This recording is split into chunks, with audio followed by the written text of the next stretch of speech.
We'll see where you guys wind up. As the adventure unfolds into the next stage of events, after dealing with, let's call it, civil issues, gathering up all the current leaders of the kingdom, you were more or less sizing them up. Looking at the people closest to Emerald, or at the very least the ones that, Emerald gave gifts to, you found some of them to be more or less trap-like, or at the very least, explosive.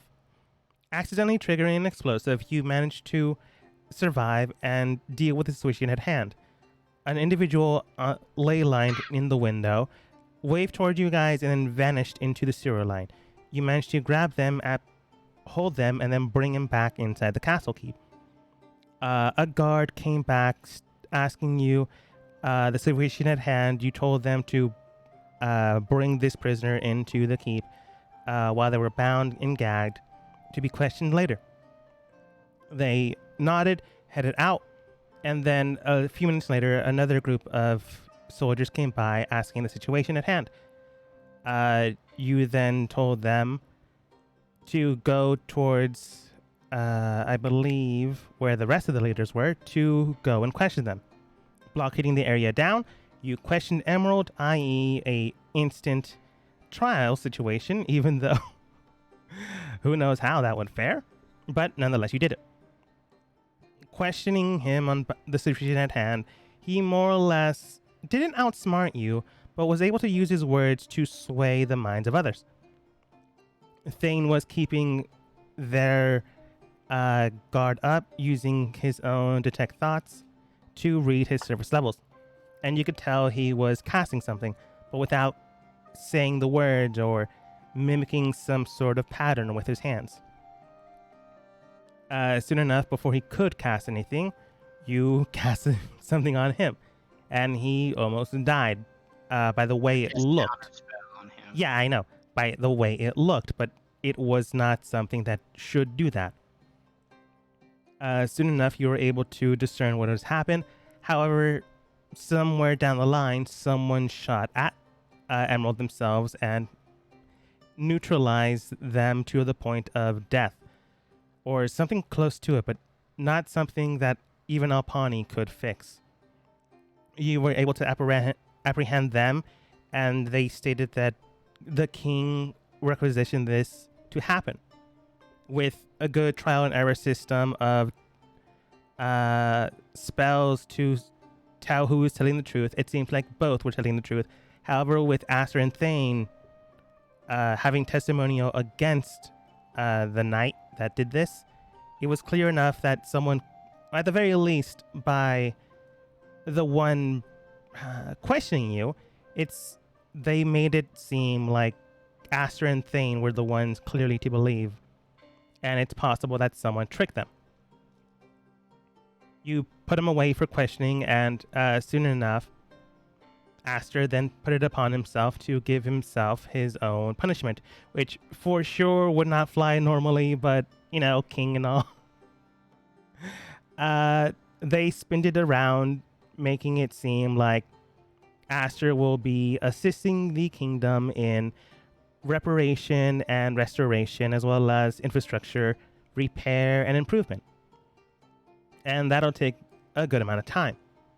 Before the night's end, Thane took the body away, and one of the guards did try to stop you, stating that an autopsy as well as a full investigation needs to be done. But you more or less relented in him watching you observe the man or study the body. You brought him to your room and took note of the items and magical armaments they had.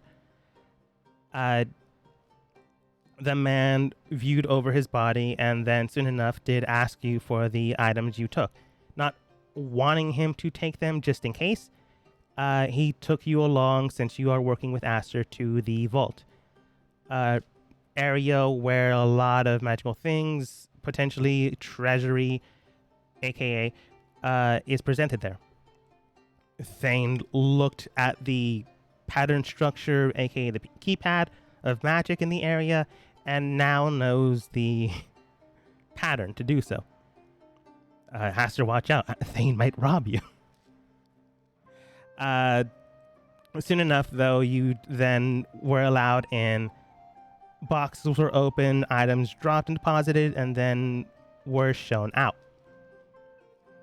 You made it back upstairs, and right now it's the time of, well, air quotes, punishment. Lack thereof.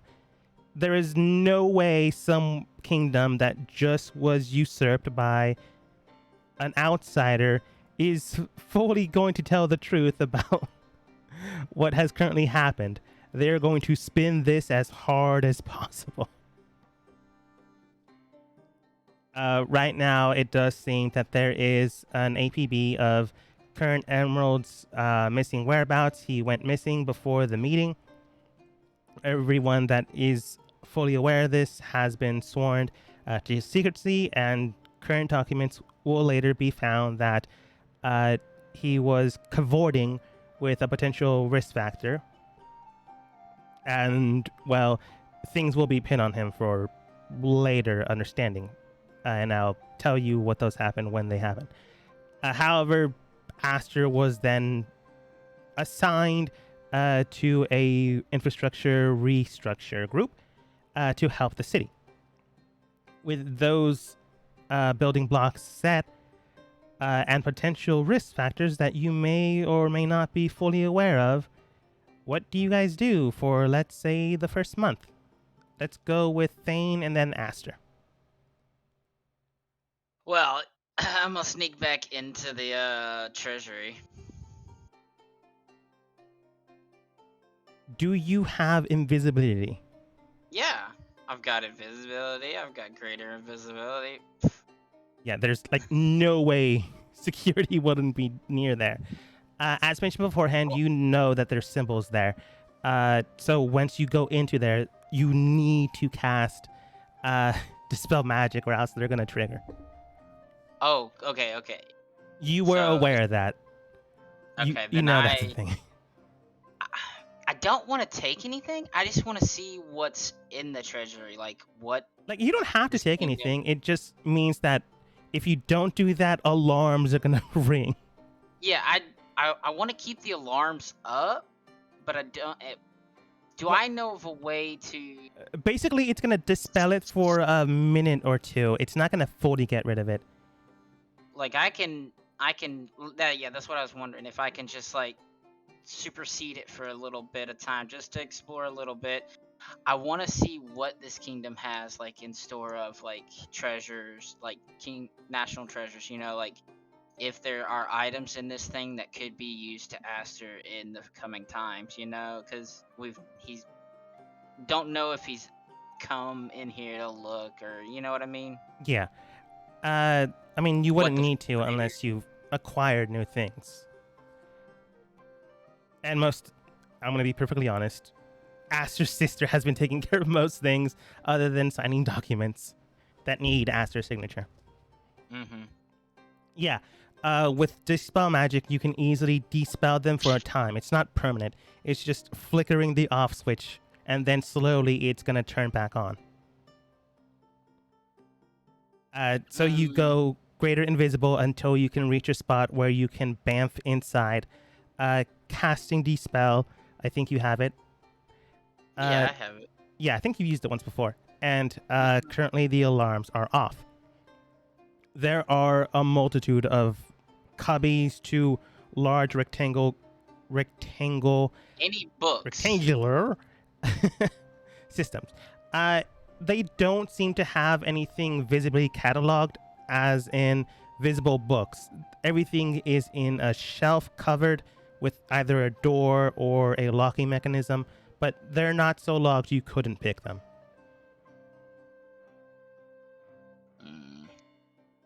Nah, some things aren't locked, some things are. So you can definitely go through things that aren't if you don't want to, like, potentially break through. I just want to look. I don't want to leave trace that I was here. Yeah, so not looking at any of the lock things, you open a system that looks like a shelving mechanism. You open the door, which doesn't have a key, and there are an assortment of books inside. Looking through it, you can tell that some of it is written in Draconic, Primordial, Undercommon, and a language you don't fully understand, but you've seen this type of weird symbolism before, so you know it as deep speech. Then there is Common and Elven, Sylvan, and then a mixture of a couple of books that read Dwarven, Orcish, and Goblin. Yeah. And before you start talking, I was gonna say I was gonna cast Detect Magic too. Detecting magic, you can tell that the Primordial and Goblin Orc Dwarven book are magical. I believe you get to know the class as well. Primordial, Conjuration, and I'm going to say Goblin book, Abjuration. No, wait, Abjuration is not the one I'm thinking of. Illusion.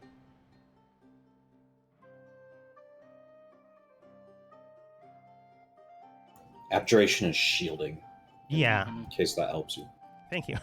I was quite literally looking at Google to see that doesn't sound right. No, it's illusion.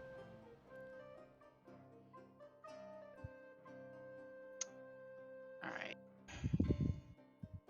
What were they again? Repeats. It's written in these languages, but it's written in a way that it sounds very statically filed.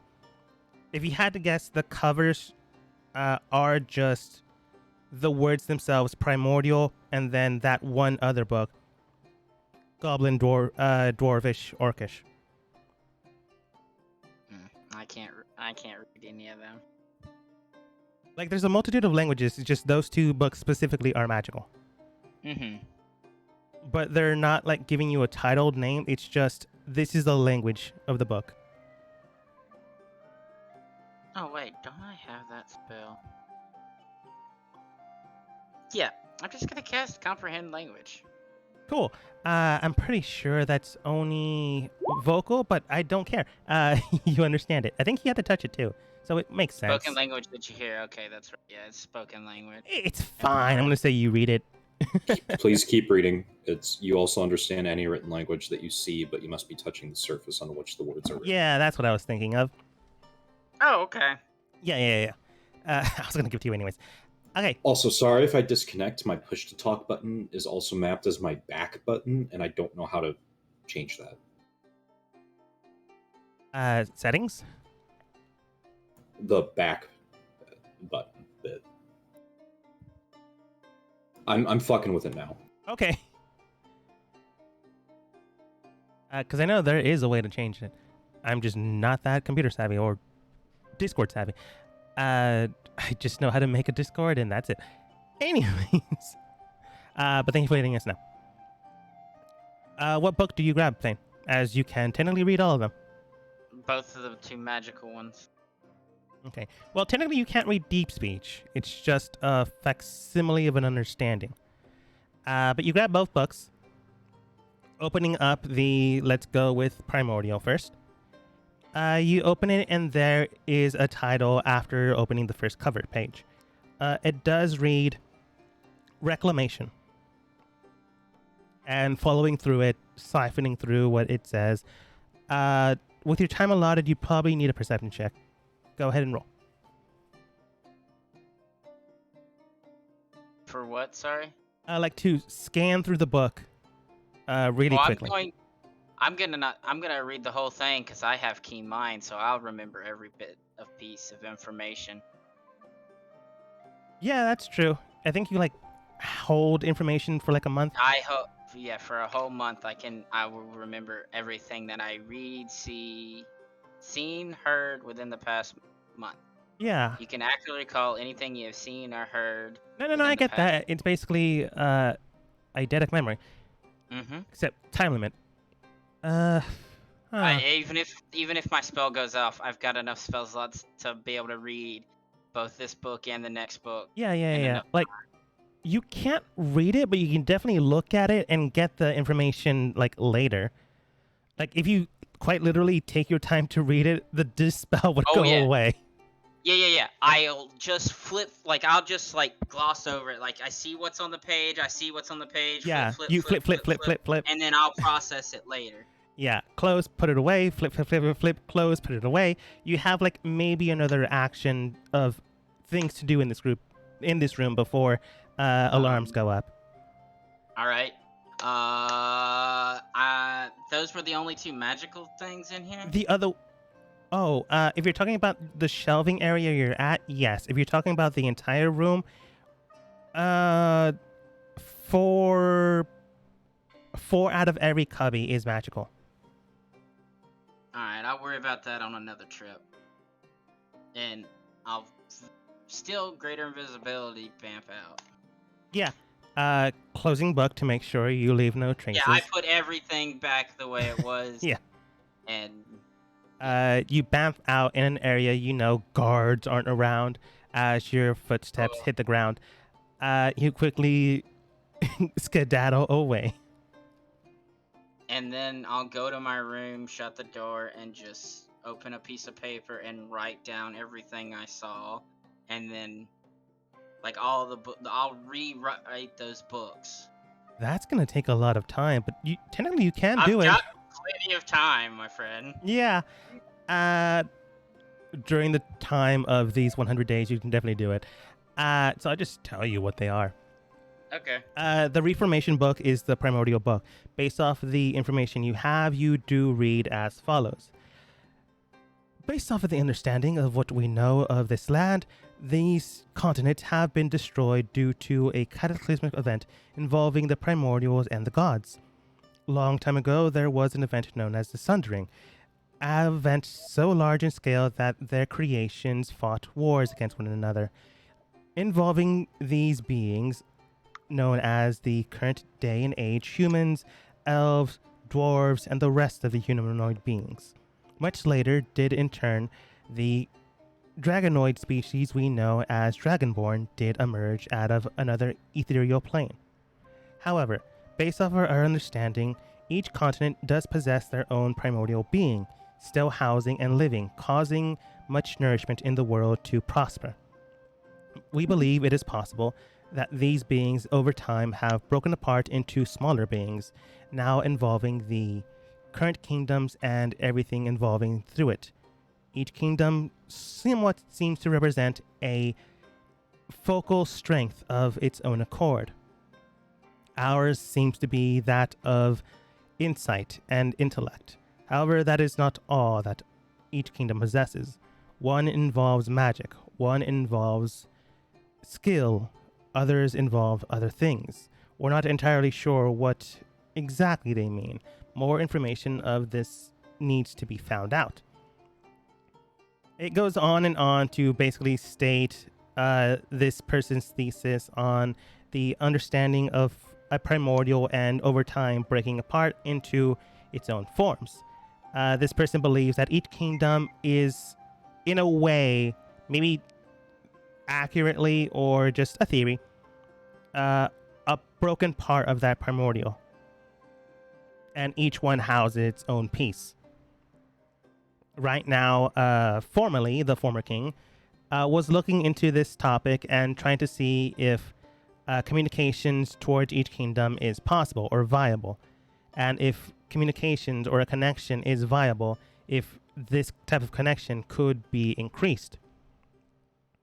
The current kingdom that yours houses or formerly housed was a kingdom of humans and Aasimar. A very domain of life, light, and all that brings it forth. Through this understanding, you also know that various archaeological digs have, or will formerly, or currently, I don't know what Aster did with that current thing, but before Aster took over, there were a lot of archaeological digs surrounding the area, looking for these ancient devices that the Aasimar humans created, dug up, and placed all over the kingdom. Various of these things were collected, and then some were displaced, not really telling for sure what they were or where they're at, And then you do remember that Aster did mention a whole bunch of obelisks that he recaptured, reclaimed, and put back somewhere. Likely their original origin location. Okay.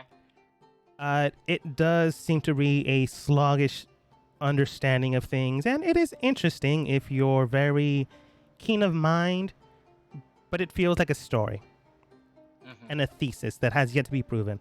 However, understanding that, you can tell that it is a magical book. And while you can't replicate the magic, you do have a fundamental understanding of what that book can do. Based off of what this person likely infused the book with, this type of book is known as a cipher system mechanism. If actual knowledge is presented in a way that works with the thesis, it can likely branch into further understanding, further intellect, and potentially gaining new knowledge or resources. It could potentially bump up your wisdom or intelligence, or it could potentially permanently bump those up, and maybe other things. You're not entirely sure, but at the very least, you know it will temporarily or permanently bump up either wisdom or intellect, wisdom, intelligence, or maybe both.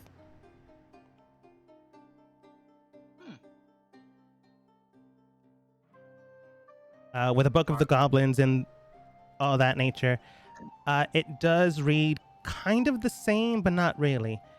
It gives you a story of the creatures of the earth coming from the ground and fighting along their woodland creatures, woodland brethren, against the humanoid races known as the humans, the Asimar, the Kitsune, the tieflings, and all those other things that, for the better part of it, Tolkien thought were superior to the other.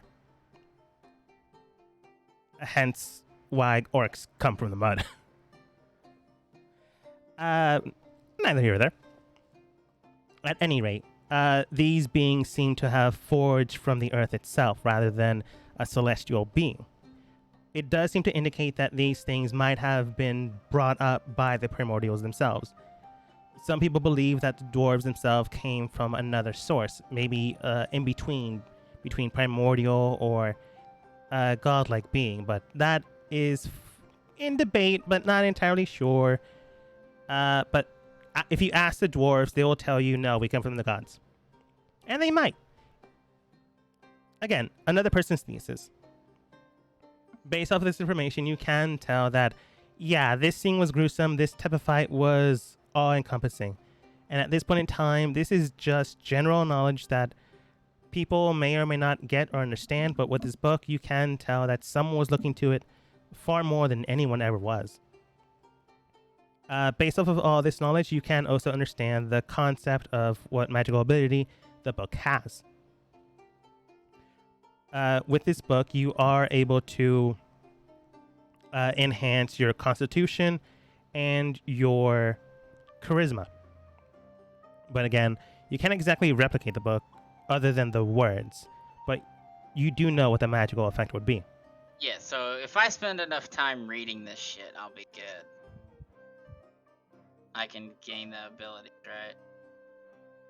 There's a difference between knowledge gained through a copy and knowledge gained through the original. Yeah, that's what I'm saying. Like, if I were to go back and get the originals and read them. Yes. Okay. Wasn't sure what you meant there, but yes. Okay. You take your time, and with that, you spend a few days writing these things up. But not completely your entire time frame. But we're moving to Aster. Aster, what do you do?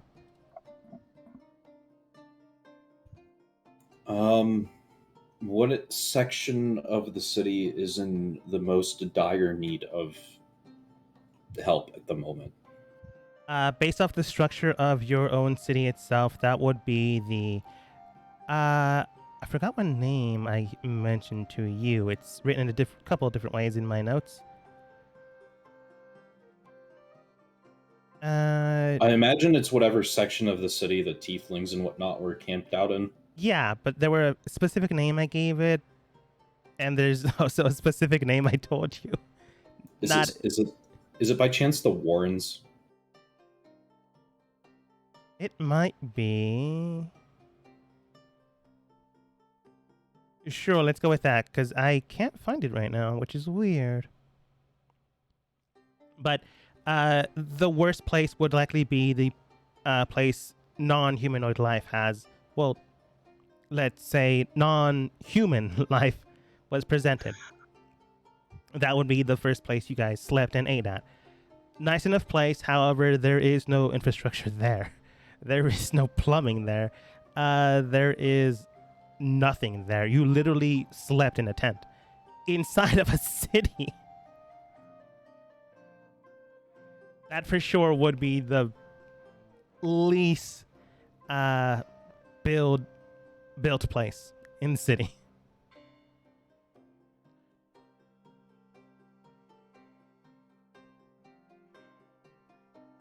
I'm assuming you're going there to start. Yeah, we'll start there. Okay. Heading over towards this location, the people that you've met with have befriended. This little shanty town. I think I just gave you the name of shanty Yeah, town. you said Shantytown. Yeah. I remember now. Checks Yeah. out. But this little shanty town does welcome you as king, and also former resident for like a little bit. The men and women that do greet you all the same. You explain to them that you are here to build homes and houses, as well as, general plumbing. The man, I believe he was a tiefling, does state. No, he was a dark elf. Does state. More than welcome to, I suppose. If there is a need for an assistance, I suppose we can help you if you'd like. We're not exactly sure what we will do with our current residents, though. This will obviously take time.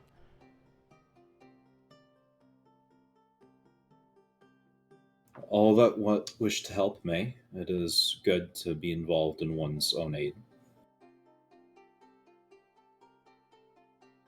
They do nod, and one of your assistants, aka your probably guard to keep an eye on you, does state they would likely be displaced for a bit. Is there anywhere you would think they could be housed for now? I mean, they're already living in tents. I suppose we can. If they wish to just move the tents, that works. And I'll turn back to the dark elf. I forget his name. I can't find it. Yeah, you can't find the map. You can't find the map, so it doesn't count. It was John. I can believe that. I'm sure that given the new laws and stuff, that at least some of them have better paying jobs at this point. Some of them, but not a lot. Like, some of them were actually hired as hunters. And it takes a lot to get rid of a stigma one you've been living with for an entire time. Some do have better paying jobs, that for sure thing. Just not everybody. John does state, it's quite all right. If we can requisition maybe a spot in the forest, at the very least. No, have someone take a pick from one of the inns in the city, and I will have the royal decree that you will stay at a fixed rate that can be afforded by those who are helping to provide for the community. Your attendant/guard does state, very well. They call someone else over to jot this down and send someone to a mid-tier inn. It's not so high-end that they'll gouge your own wallet, but not low that it'd be below their current living standards. Like a little quinta or something, yeah. Yeah. Soon enough, you are able to house, from what I remember, there are 50 people inside this shanty town, so easily enough sheltered within an inn and a half. Probably modern Hey. day inn, but sure, why not? Aster, is a dogma roboting to you? Oh, am I? A little bit, but I'm still able to understand everything. Like Yeah, everything's I still just- coming through. Wanted to make sure it wasn't. Okay. Let me know if it gets worse. You put them in an inn. It is a fixed rate. Your kingdom will pay dividends of 300 gold by the end of all the construction. And soon enough, within 2 weeks, you are able to fully construct this system. It is nice, and with magic, it is very efficient. While digging, Aster, go ahead and roll for me a perception check. Advantage.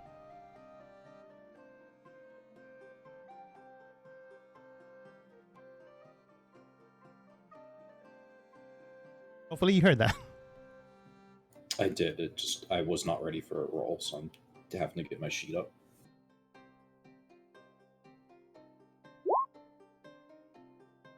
Okay, 21. While you're digging up the entire ground to have a caster mold earth, even though you think after a while, couldn't they just mold earth to dig it through? Whatever.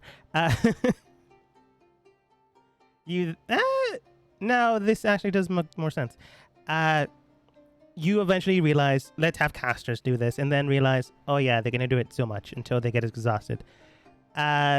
You do see strange patterns of what looks like gold, but it is not gold. Definitely metal beams inside the earth, roughly 8 feet deep. Definitely deep enough that it would be in the ground, but not so deep it hit the sewer systems. If there were, to be perfectly honest, any sewer systems in this area. They look like 3... No, it'd be thinner than that. Around 1.5 inch rods and dowels, like, in it. When people dig into that area, they begin to break those bars. They're not like solid steel. But you do take note of that while people are digging. I'm gonna have them stop breaking them, for one. Yeah, the foreman does go, hold up! Comes over towards you. Is everything all right, King? Your Majesty. Pause work for a moment, and I'll turn to an actual royal aide and not one of the guards. Royal aide? Send for a historian. Very well then. What kind of historian? Agricultural, archaic, magical, archaeology? Geology, landscaping, Geographic, right, got it. geographic, yeah, that's... Heads over to the school, finds the geographical master of the area. Coming before you is a topographer of high repute and understanding, known as Waldenheimen, or just Walden. You can go with either. This professor comes over with various PhDs. Yes, Your Majesty, how can I help you? There you see a elven, blonde, gorgeous man, brim-tipped ears.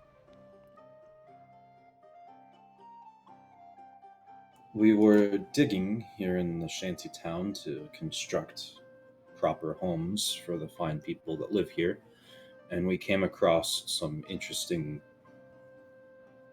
Well, take a look for yourself. Right then.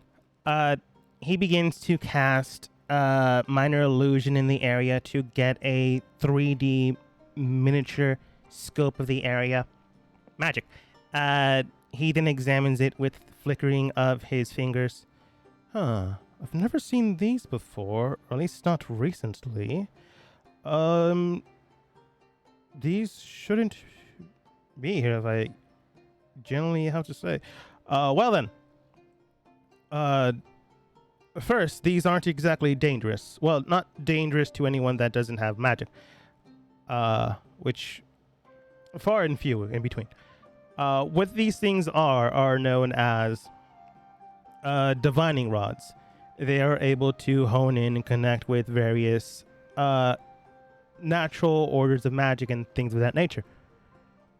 Through over time, it can also sometimes seep and collect that magic.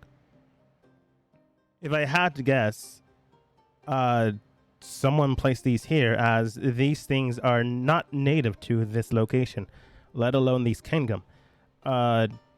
These types of things were once found within the mountain peaks of ancient trialing areas where monks go to the summits of the mountain with no magic and training their body to form its own key strength. These things should not be here. And by the looks of it, it seems to be not new, as in a day ago, but definitely within a few years.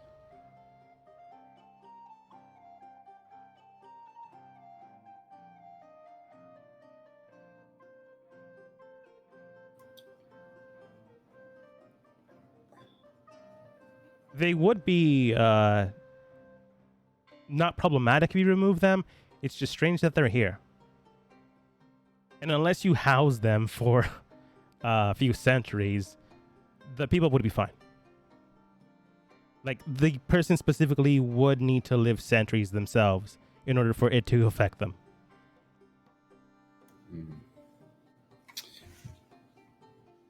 Any chance that it's connected to something deeper if we continue to dig? These things should not be here, so if it is attached to something, perhaps digging a little bit deeper?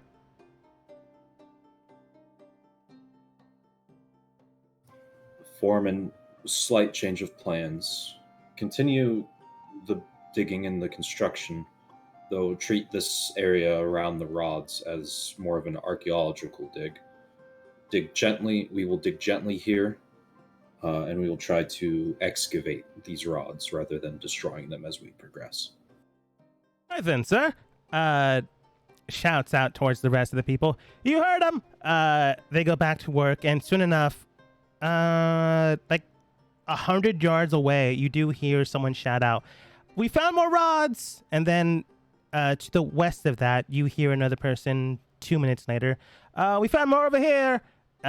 Soon enough, you can tell that there is a grid system of these rods until you figure out it is not like 3 rods to the same side. It's more like a patterned web of them, but in a pattern that, you know, if you go around them, you can figure out the pattern. Soon enough, nearly 1/4 of the current ground that's being dug up has the rods. But you do excavate the area where the rods are hidden or buried, and you don't find anything other than the dowels or the rods, whatever you want to call them. The professor does state, that is very, very strange. It takes a lot of income to even do something with this feat. Do you perhaps imagine other places have these dowels other than the shanty town? I actually don't know what the name of this part of the city is. We will let the citizens here name it once it is done. Either. Don't really care. Until then, is there anything significant about the pattern that it's making? It does seem to suggest that each rod attaches towards one another. The only thing like that would suggest some type of connectivity or an array of some sort. He then like flips through a book and like shows you what appears to be a web with a skull in the middle of it. Take for example this. This is known as the spider network of the Drow. I once took a summer down there abroad. Almost lost my life several times, but thankfully enough, I was able to have the blessing of the Sylvan god to transform myself into a Drow. Nonetheless, though, This type of webbing is similar to this, but not exactly the same. I would need to find out far more of this. In this case, this type of infrastructured form would cause the deity, as well as the priestesses of Aloth, to overhear, eavesdrop anywhere in the location of the web.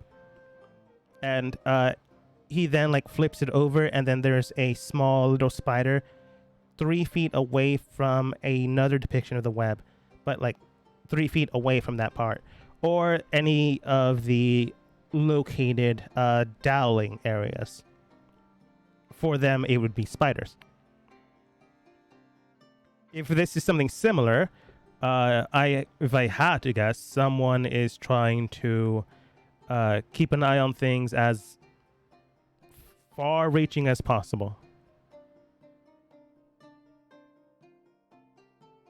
Don't really know who could have, other than the former king, or perhaps the Church of Light, as they were the former major religion in the area. I do more geography than anything else. I don't really know politics. One Do you or know the other. who constructed this local area a few years back? Are you able to date these rods? I can try to date the rods, but the area itself was flips through another book, shows you. This was an area known as the Harbinger Park. It was a reclamation site that your former father constructed for a memorial site, honoring some noble or something of that nature. He destroyed a lot of things to do it, namely a shrine here. But nonetheless, did it, behest of the former council, paved the area. I don't know how far he went. A shrine to who?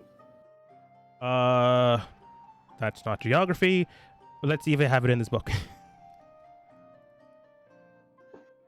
I'll give you advantage. That's a 1. That's a 6. Not geography. Not entirely sure. You might want to ask one of the religious sects in the area. The records are incomplete. My book just gives geographical notes. No worries. I thank you for your assistance. When you return to the school, could you send for a master of divination? Sure. I believe we do have Father Contralto of the Light religion. I'll do that post haste. Thank you, Sir Scholar. Professor's fine. He goes away. My liege, and then walks off.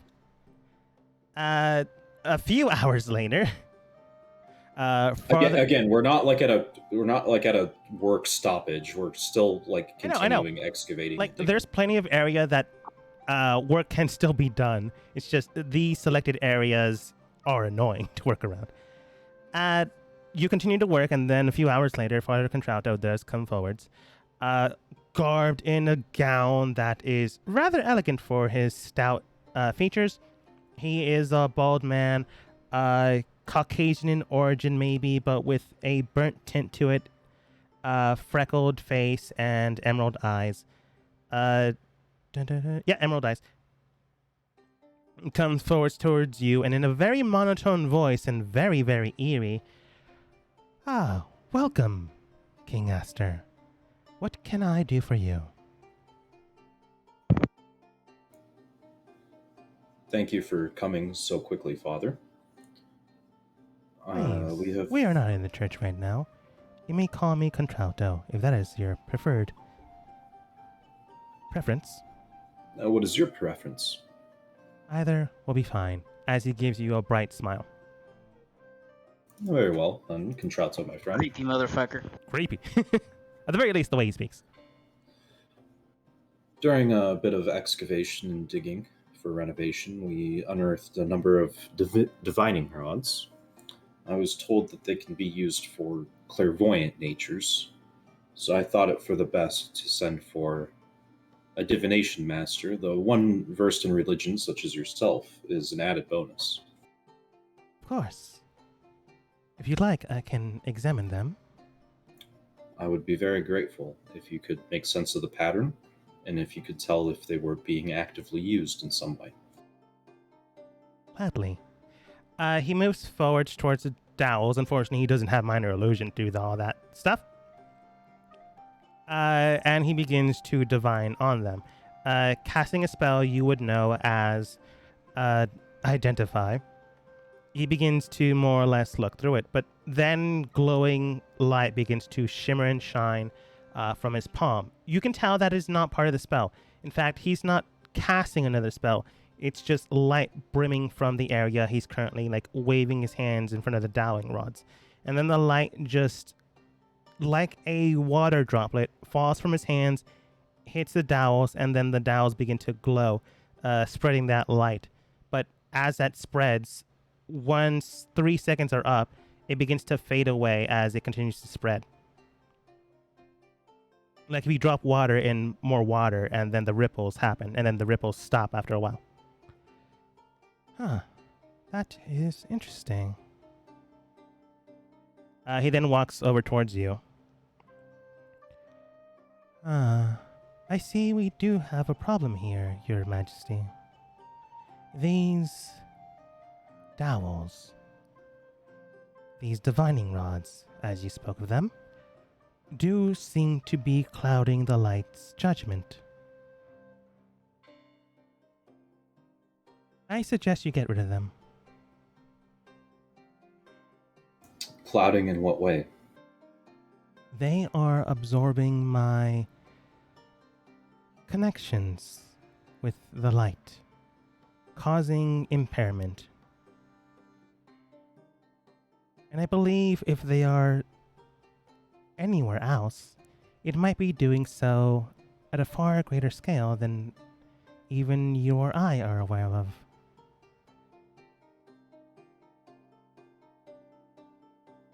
However, to get to the point of you bringing me here, it does seem that these dowling rods are attuned to my own connection, my own faith. To others, it would simply be a burden if you live far longer than 2,000 years, and rare, if not few, species live that long. You or I would likely not live to see the day where it causes impairment. Elves, sylvan beings as they are, perhaps would.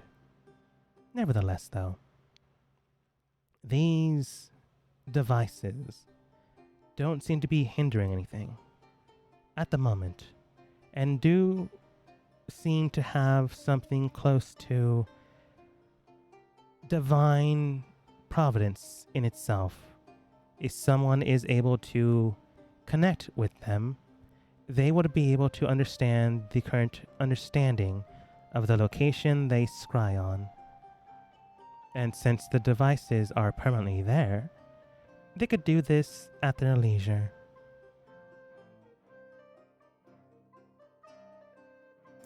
Thank you, Father.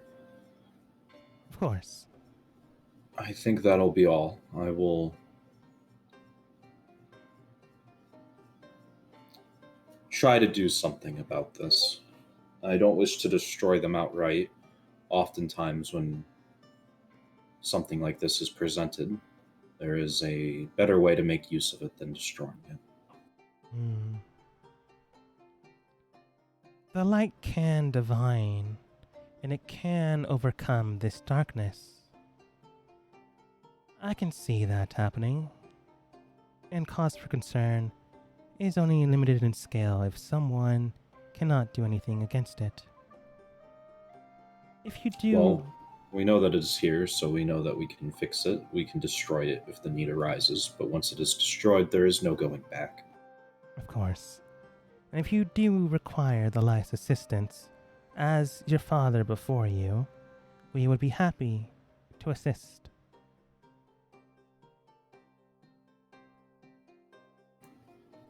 Thank you. That'll be all. Of course. May the light shine upon you and yours. Then he walks away with a bright smile and heads out.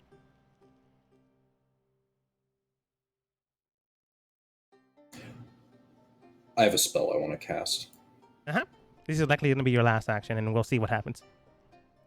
Well, let me try this first, just because I think it might make a little bit more sense to see how it stands.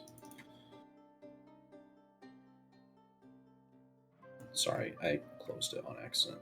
There we go. I'm going to try Divine Sense and see if it's consecrated or desecrated ground.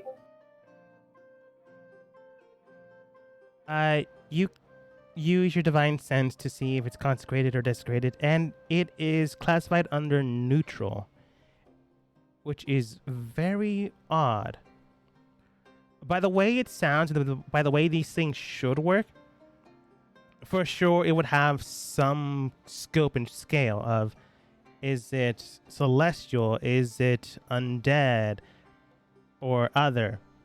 But it has like no divination, either good or bad, corrupted or pure, to it. These things are man-made. Someone built them for a reason. Someone constructed and put them down.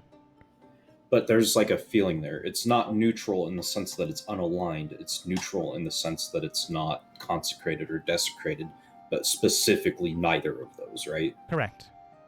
Okay. So I'm going to try Ceremony, which is like a holy spell that can do a bunch of stuff. But I'm going to very specifically try to do it to sort of attune to these divining rods.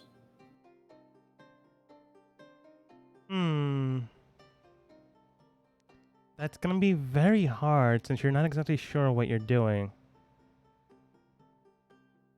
I have an idea of what they're for. Yeah, you have an idea, but at the exact same time, it's like, I know this car can turn on and I get in and I drive, but how does the engine work? Yeah, I'm kind of just lockpicking, but with religion. Yeah. Yeah, I'll give you a chance. I was going to give you a chance anyways, but it sounds more nefarious. Don't. I'm not summoning a horse. I misclicked. You summon a car. It goes away. Okay. Go ahead and roll religion with disadvantage, unless you can stagnate that. I will be lucky to get a normal roll. Yeah. Instead of a super advantage, which is what rules is written as, because that's fucking stupid. It is. Just like elves and their superior advantage. Which they do have, which is dumb. 17's not bad. Using your actions of, I believe it was ceremony. Does me being blessed by two gods add anything to this? Might make it worse. Okay, I'm just throwing that out there. Like, that's a thing that's real. Yeah, I know. But Contralto did tell you what exactly it's doing. It doesn't matter, though. It's not attuned to them. Forming a connection and bond with these things, trying to ceremonially connect with this. The foreman just looks towards you and then tells his workers to, like, work around the king as they continue to build. I think ceremony is like an hour. You begin to hone in and attune to these things at the very best of your ability right now. It takes time, but eventually you do feel a spark within your own mindscape. As you feel a bond of connection, it is not you taking over. It's more like you melding with these devices. As you do, you see a massive scope of where these things lie. They are all over the city like a web. It is similar to, but not exactly a web. It is constructed in the way that they showed you, but not so constructed that Lolth would be able to control these devices. Because if it was constructed in the exact same way, for sure she'd be able to. But someone understood these things to the degree of forming them so they could use it, but not forming them that they would be aligned to either good or evil, just to their own devices. So you see this web spreading out to and through your city. Then you see pockets of other rods within other cities here and there. It's not as massive in scale as your own centralized city, aka the capital, but you do feel these connections. There is an omnipresent thing around you, and in your own mind, you do feel a sensation of speaking, but without actually being spoken to. It's more or less this thing telling you something, and it follows. Bringing in the light, so it may not shine again.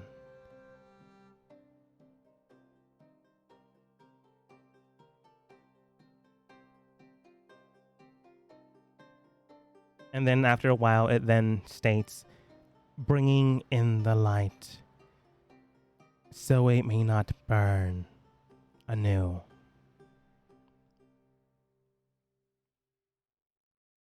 And then after a bit, it tells you the exact same thing. And then after a bit, it tells you the exact same thing. There is not a conscience there. There is just a job to do.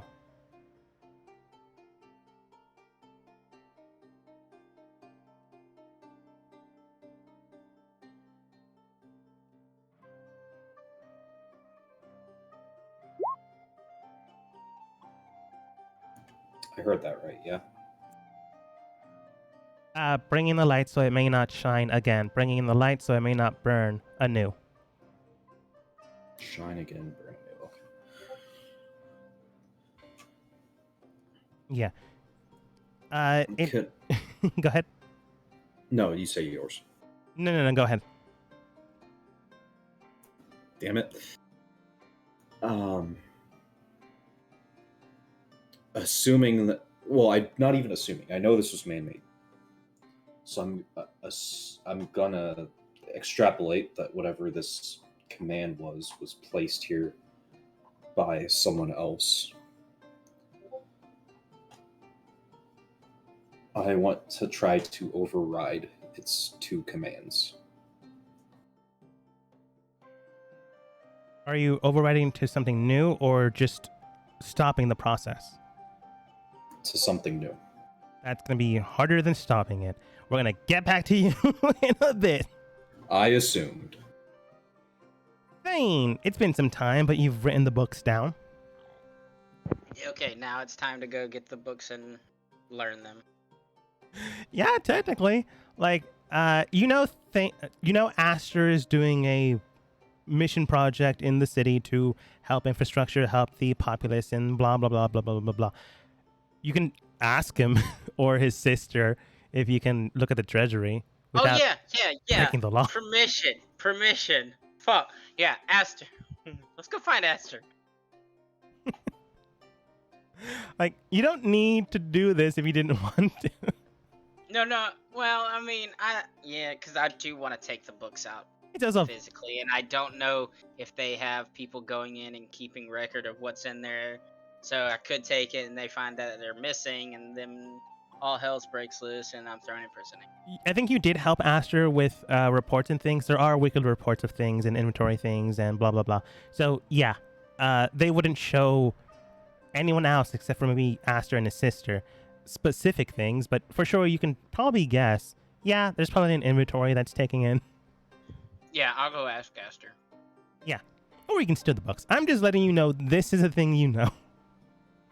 No, we're gonna go ask for permission. Yeah. It's better to ask for permission than not. That's not how the saying goes, but okay. I know.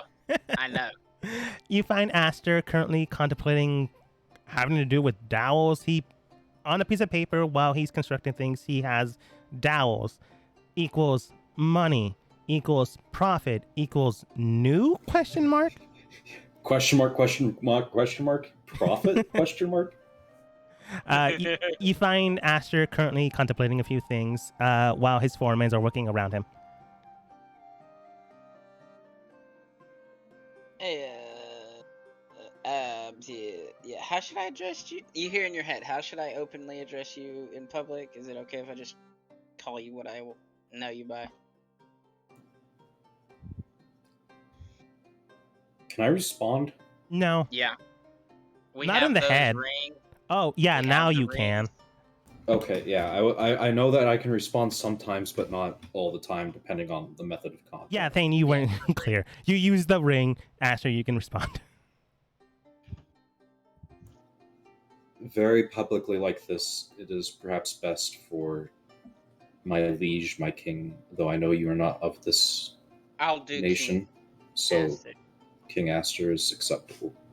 I appreciate you confiding. I'll as I'm approaching, like he would have heard that as I was approaching, not Yeah. got close enough yet and stuff. So and it's like, King Aster, if you wouldn't mind, a moment of your time. Of course, my dear retainer. You know, I'm going. You hear in your head, and I also out of my mouth. What I want to do is do a cover conversation without speaking verbally, but in our heads where the real conversation's happening. Is that okay? It is going to I be believe I'd very follow. awkward, but yes. I mean, we'll have like just a. I understand what upbeat, you're like, doing. I'm doing paperwork, I checking it up and stuff like that. But in his head, because this stuff isn't publicly known, what I want to talk about. Visibly, we're like two Skyrim NPCs talking to each other, but like unaudibly, we're like talking Having- real shit. Yeah. But when I was handling world stuff, I went with the guard to put the stuff in the treasury, and you know me and my curious. No, I didn't take anything. Well, I'll get that out first. But I have found some interesting items I would like to study. Not take, just study, if you would permit it. In said treasury. Master, you know of the treasury. You just don't know everything that's inside. I am willing to let you know, though I would like to hear my sister's opinion on it before granting full permission. Okay. Because tonight, then, when you come back to the castle? Yes, when my day is over, we will discuss it with Thail. Okay. Yeah. Time skip. Thail's there. You had lunch, dinner, and she does state, you wanted to visit the treasury for a reason? Well, with all the situation with Lord Emerald, he had some stuff in his possessions that we delivered to the treasury, and being in a state of paranoia, I guess you could say, I didn't want just some random guard walking off with him, so I accompanied him to the treasury. Understandable. We put them away. I have magic, and some things piqued my interest. And I've already talked with Aster. He wanted your opinion, and there's 2 books there that I would like to study. I don't want to keep them, I just want to study. And I wanted to ask permission. Can I have their names, please? I will perfectly say their names Yeah. from memory. Yeah, you know them as Reformation and Construction. She does jot these down, and then she begins to say something out loud, but it is not in common. In fact, this is in, you both would know this as Draconic. She is casting the spell known as Sending. Soon enough, 30 seconds later, she then looks back towards you, after nodding inside of her own head, and she states towards you, Thane, it does seem that these 2 books are in, as you guys are isolated alone, likely making sure no one is eavesdropping, she does state, these 2 books are known as enhancement books.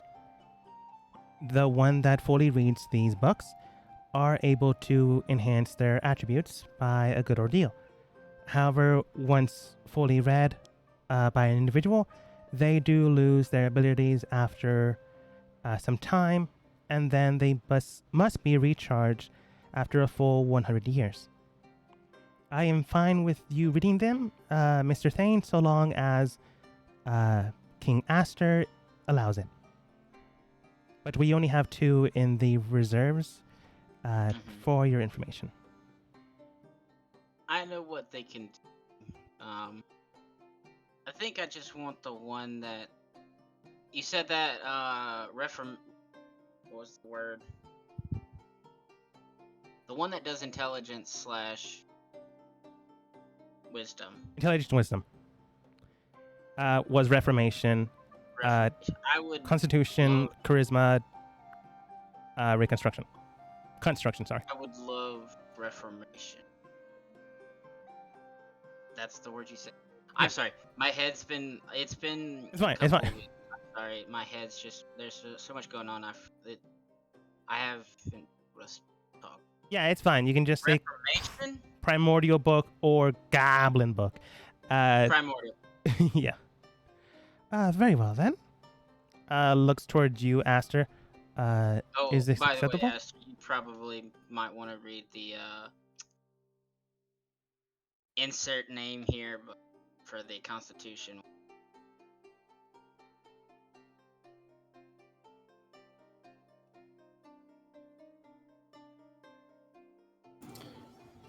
Sister, do you know how we acquired these books? They were acquired before your ascendance. From what I remember, she goes through her notebook. Yes, here. The current historical knowledge of these 2 books is defined roughly when I was still betrothed to the prince. Prince is the name we use, but not the name they use. To the north, and our former brother was during his campaigns to the south. He acquired these 2 books for father, and they were reposited soon after. You were betrothed? Formally, until it bared no more fruit to father or beneficial means.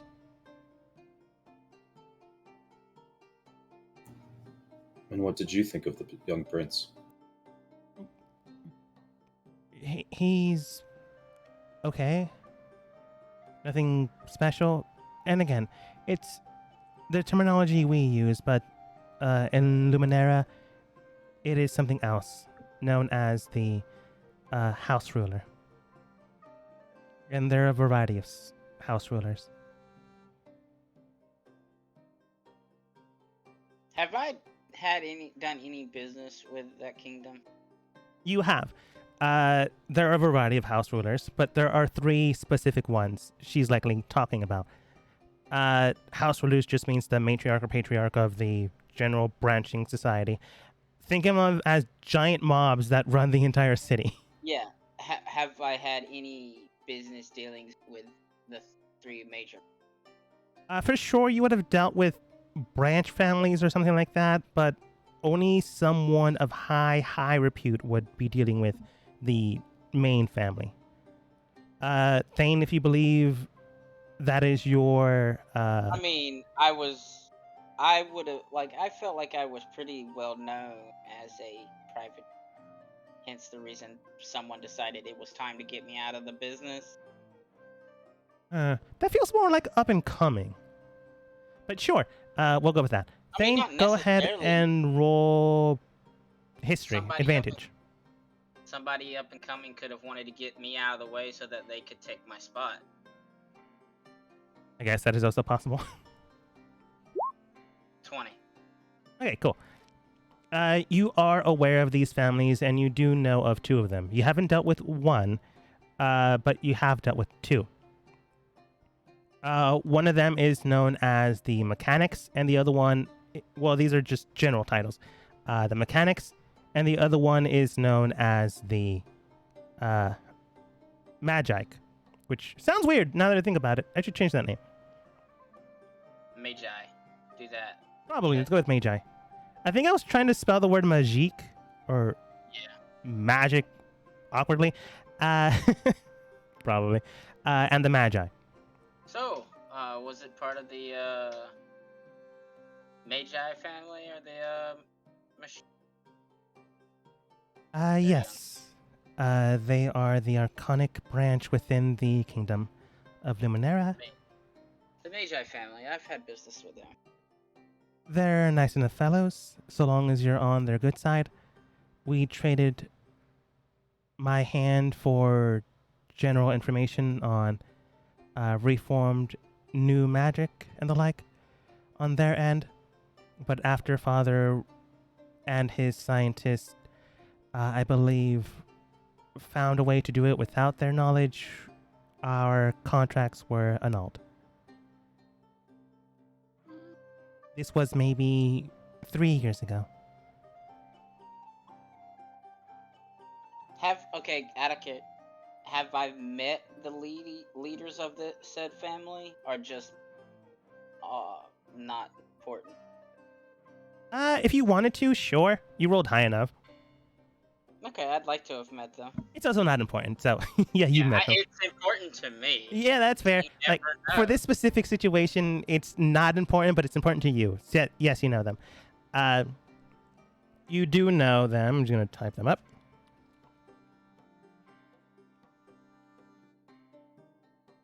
One of them is known as Torel the Mechanic, and the other one is known as...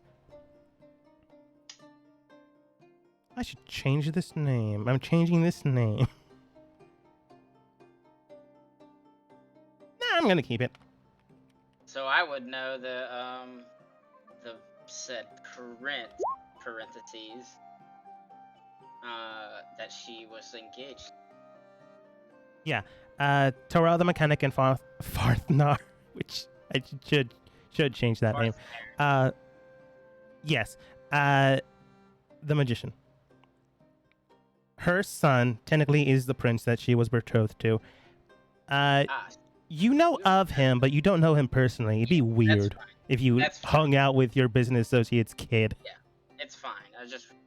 I wanted to know of him. Yeah, his name is Leonard.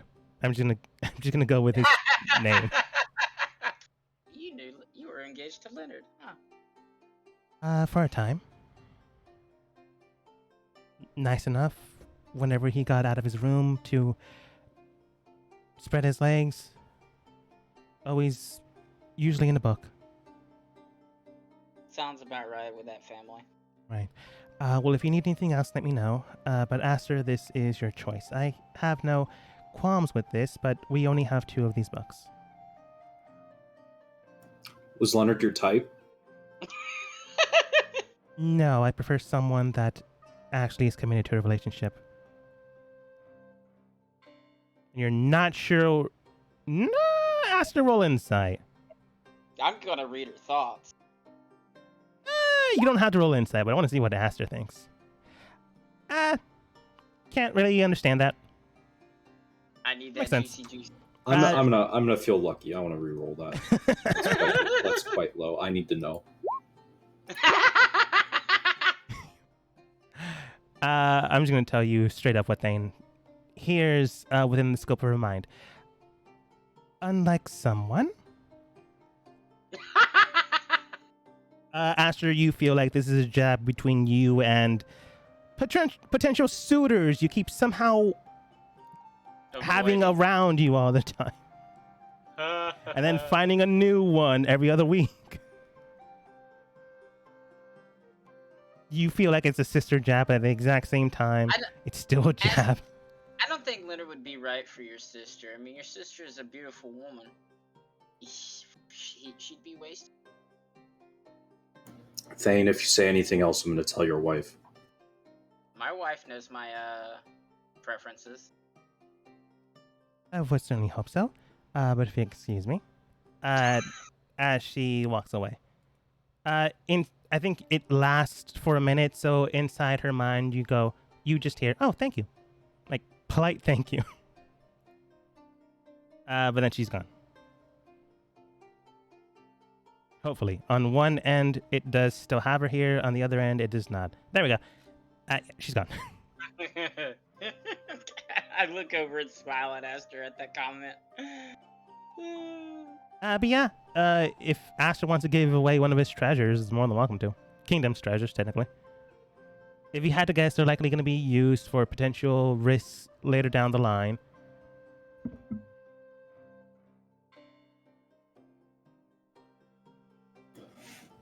Thane, I'm not sure how I feel.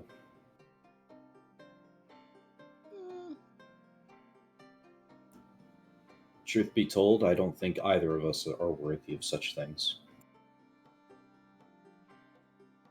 Well, that's what you believe. I But don't think anybody's worthy of anything. I believe that if it's there, anything's for the taking. But I respect your wish. hear me out. On the other hand, I'm not sure I want these falling in anyone's hands in a way that they can still be used.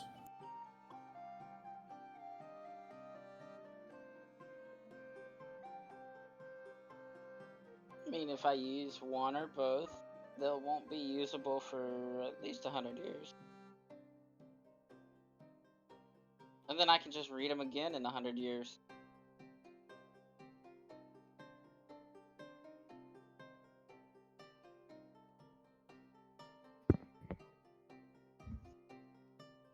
Maybe. I have plans out of character, I say. Now it's like anything could happen between that time. I mean, yeah.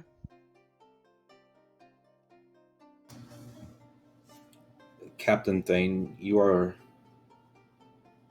my friend, and you are not an enemy to my people. Would you agree with this? Yes. As I'll say this, being truthful, as long as you staying the one in power, this kingdom's. I won't be an enemy to this kingdom. Concerning words. I'll kind of laugh. Do you mean to kill me then? No. As he brandishes a knife, then puts it away. No, I don't plan to kill you. But I have plans that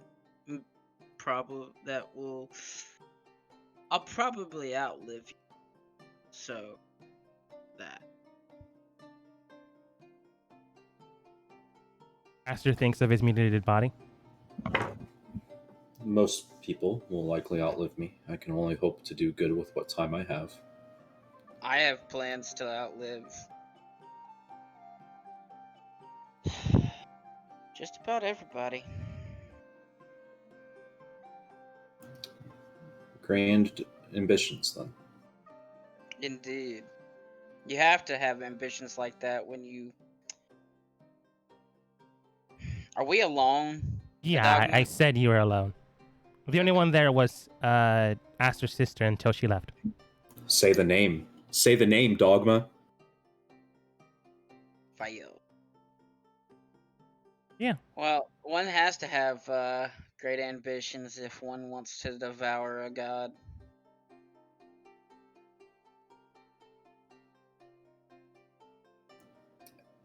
Any god or one in particular? Like, it's been so long. I have the name, I remember it, but I can't remember how to say it. Can't remember if I had it written down. It's the god that you said that's still on the material plane. That's up in the mountains in Lumineer. Remember, I had it written down, but I don't think it didn't save. It is known as Talos or Kozar, depending on the what's it called? Ethos of the person you're talking to. Let's go with Talos. Talos. Plan to devour Talos. You also don't know if they're dead yet. You just be eating a man alive. It's a figure. The phrase of devouring. It's not physically eating said body, a body. It's the idea of consuming one's essence to be. I know. I just think it's funnier if you brandish a fork. Let's get. I'm ready to. Yeah. But Talos. Talos.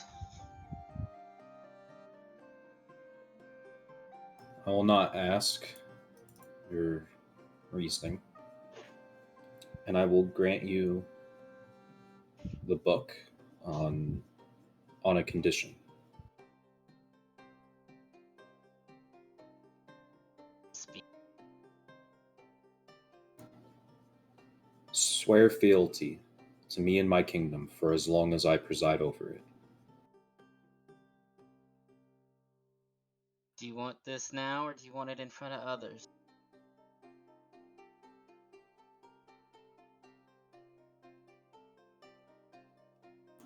I will not ask more of you than that. Do it in whatever way is most confident in you. I'd like an audience. Put on a show. Have you? I've only you. I can't remember personally, but he only knows me as Captain Thane. He doesn't know my first. I've never told Aster my first name, right? I don't think you told anyone. Okay. All right.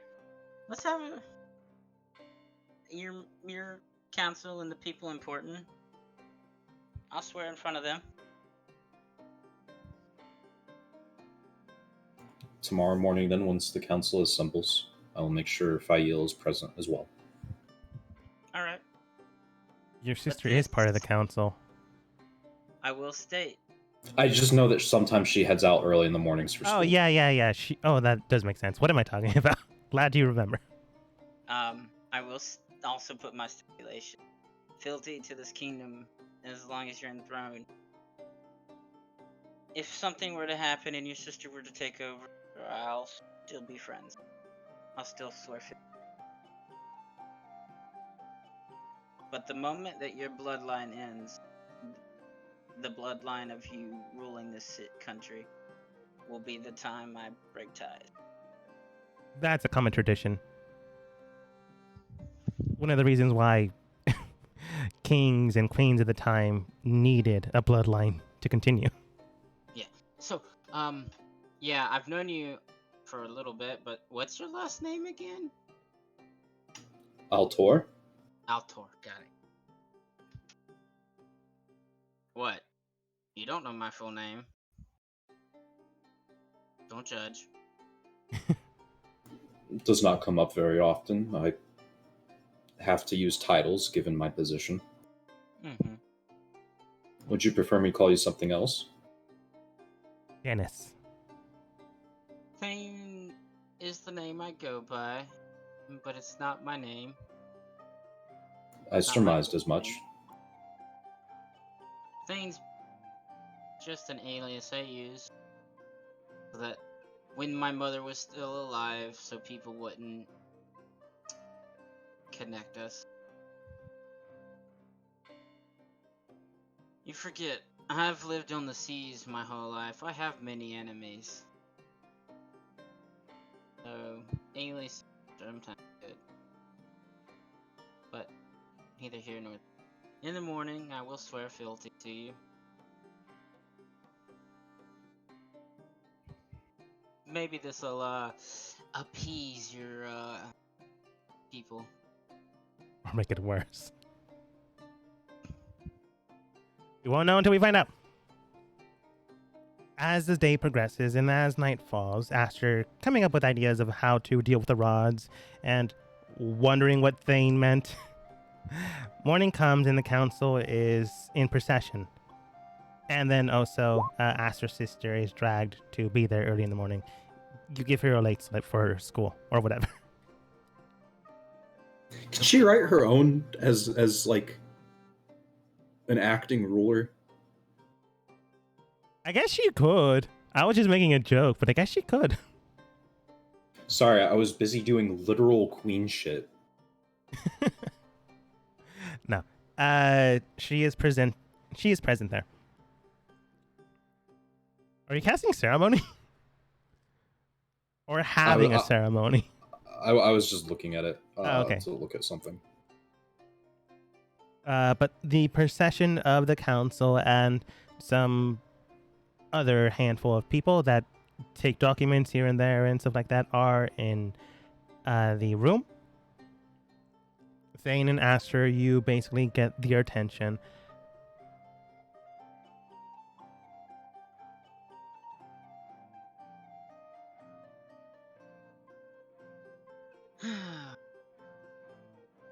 Fair members of the council, I am aware that many of you are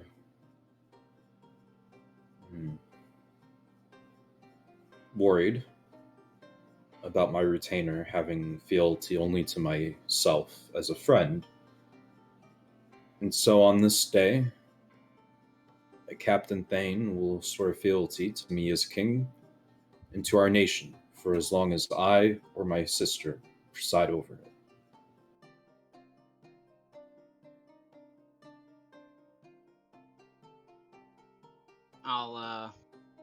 Well, how we, like, how's it? I don't know how, there's different types of ceremony. How do I want to, this is a,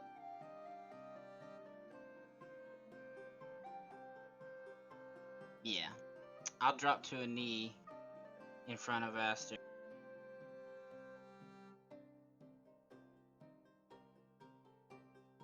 I, Artanis, do hereby swear fealty, King Aster, until the end of his bloodline.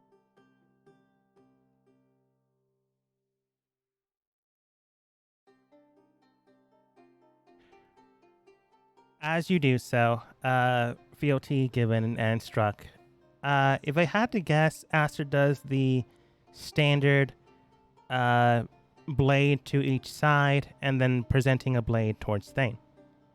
I assume I actually use a staff, given that he's actually a member of the college, by technicality. Yeah, that's true. Hasn't graduated yet, but true. I don't think he ever plans to graduate. Just take classes to get magic. I learned what I wanted right now. I'm good. Yeah. You use a staff, symbolizing the connection and entitlementship, while a retainer retained to the kingdom, no less, until the bloodlight ends. Let's hope no one carries another bomb.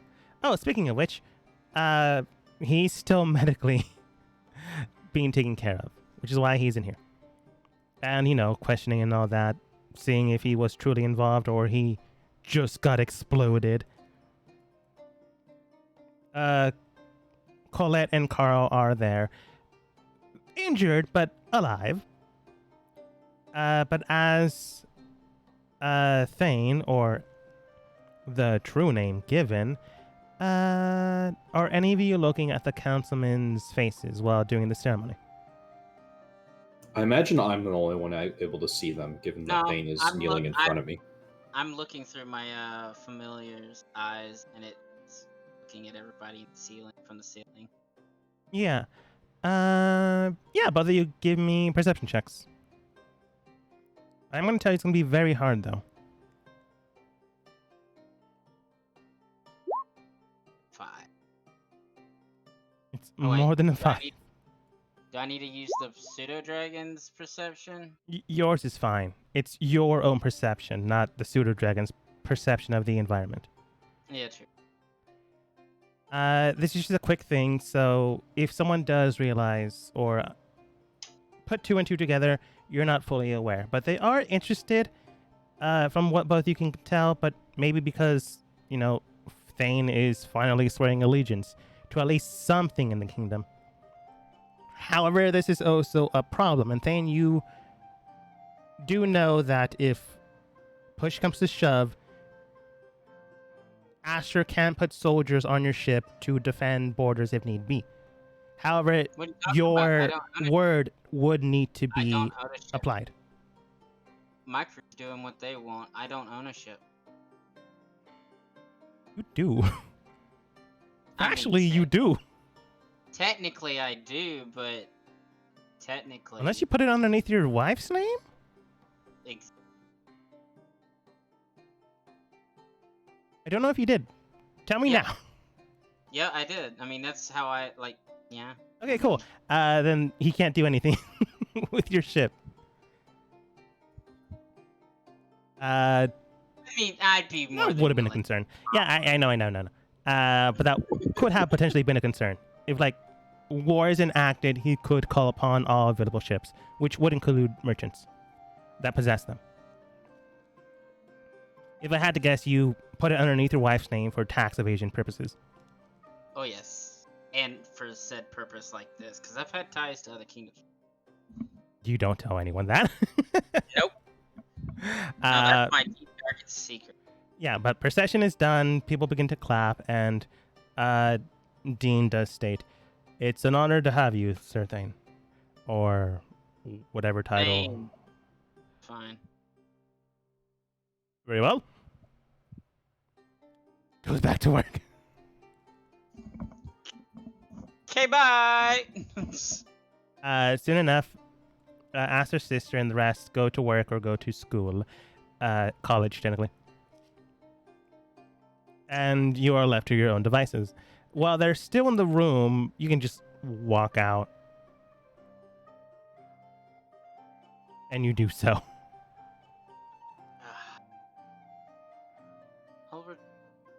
I'll return. You return. No, I'm thinking. Remind me what Aster said again before he would let me have the book. How did you say it? How did you word it, Aster? That you would swear fealty to me and my kingdom. And you would allow me what? Access to the book or book? Book, singular. Got it. I just wanted to make sure. Okay, I'm gonna go get the intelligence book. Aster gives you a hall pass to go into the repository of the treasury. The hall monitor stamps it, tells you to look away. You keep looking at it. You remember the passcode. He puts it in. Doors open and goes, "All right then, sir. About 20 minutes until the doors close. So whatever you need in there, I believe it said book. Feel free to grab it. I'll be looking at you the entire time." I grab it and leave. Grab it, leave. Closes the doorway, which just physically he closes it, and magic opens up again. All right then, have a good day. Okay. You have the primordial book, which enhances wisdom or intelligence, but either or is specific. This can get your bonus up to 20, and it adds a +2 to the modifier. You can split it between either intelligence or Aren't these wisdom. Don't these books? Can't they push your stat past 20? Let me see here. Like, are these the actual books in the Dungeon Master's guide? I think so. They are just reflavored. Yeah, if they are, they can push your stat above 20. But I think you can only do it once. You can't ever read a book that does that stat again. Yeah. In my notes, I just have reflavored books of enhancement. Yeah, So, tomes of whatever. Yeah. So there's I think the intelligence one is the tome of mindfulness or something. Yeah, I think so. I just reflavored them to, be more accurate story-wise. so Yeah. it adds a +2 to my stat. Or you can split it between either No, or. I want a 22 intelligence. Okay. You waste the book. No, you use it effectively. Increasing your stat by a dividend of 1, which is very impressive because now it's at 22. I have a +6. I believe it does take a couple days to read it, but you have plenty of time. I think it's like 48 hours of reading. 48 hours specifically over 6 days. Yeah. So You that's have plenty of time to read it. Yeah, I get that done easily. Yeah. it kind of pains you to realize that you spent a bunch of wasted time rewriting these things. Not really. But you don't I think don't about it. care. Okay. I was just rewriting what the book pertained to, not the magical. Yeah, that's true. So And thankfully enough, you only took away information from that vault. So technically you didn't lie. You didn't take anything from that physically.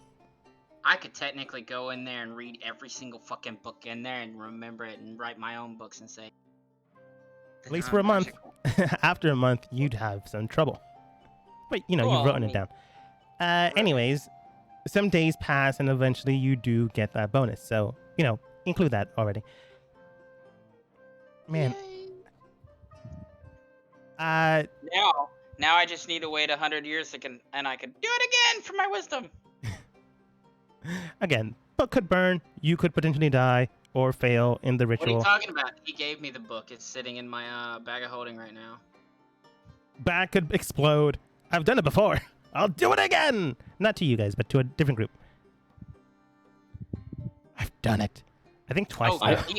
In Dungeon of the Mad Mage, there's a slime that specifically is able to melt magical items, and the party's fighter got downed and eaten by it while holding the party's bag of holding.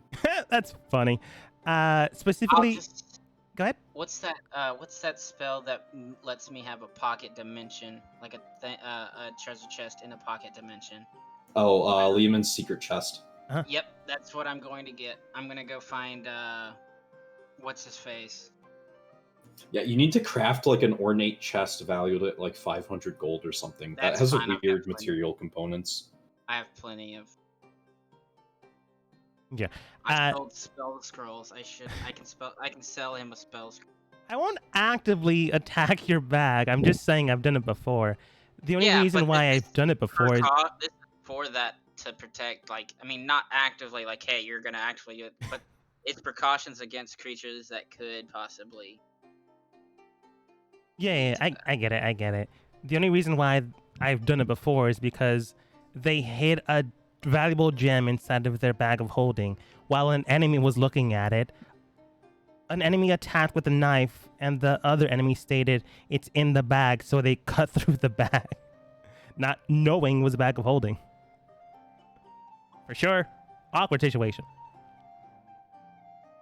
And then another time, bunch of explosion on the body. Roll to see if it hit a bag. It hit a bag.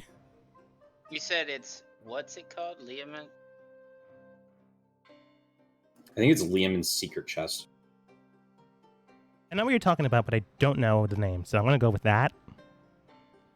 But at any rate, after a few days of maybe intellectual understanding or trying to, Aster, what are you trying to change it into, the effect of absorbing all of this specific thing? With the divining rods, or dowels, as I keep referring them to. Bye.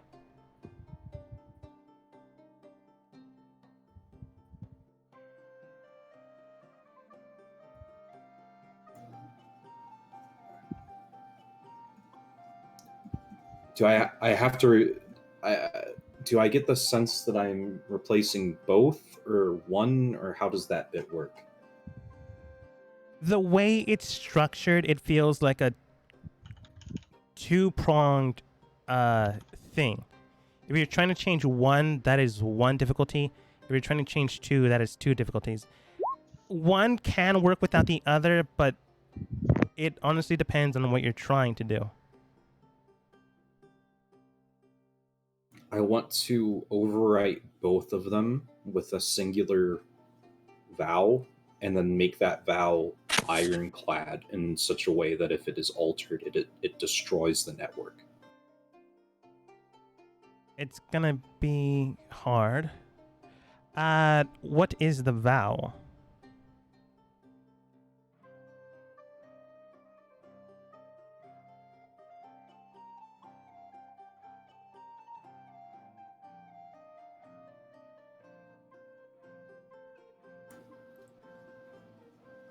Above all else, strive to do good.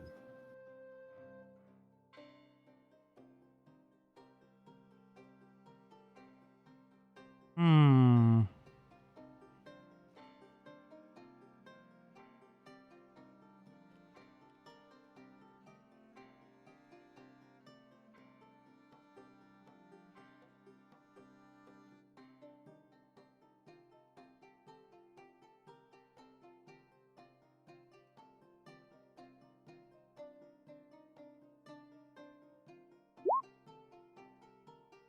Okay.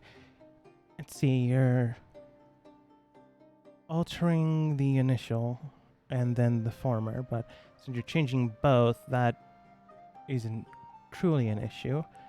Likely doing it at the exact same time, based framework. What are you trying to use, as in skill-wise, to do this?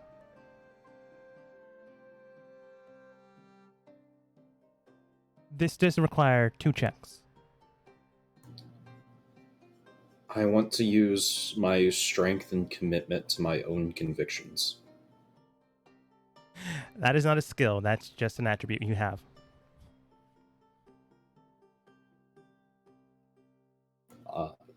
Charisma? That's like strength of self. Yeah, checks out. For both checks?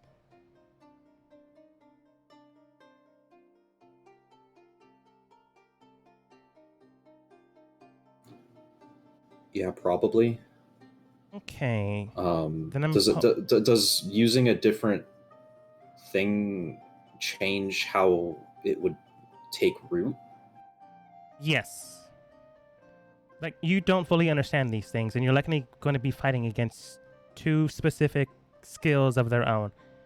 They do have a DC based off of their own thing, and depending on what you use, the DC can go down or higher. And I will state, because this is so specific, you wouldn't be able to amplify this other than the raw roll and your bonuses.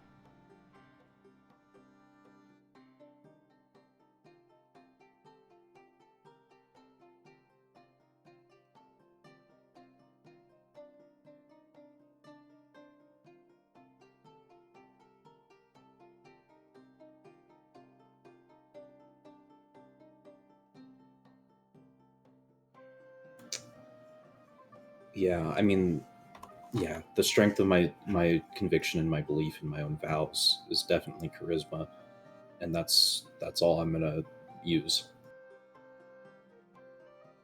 Okay. Based off of this, it does sound like a persuasion roll.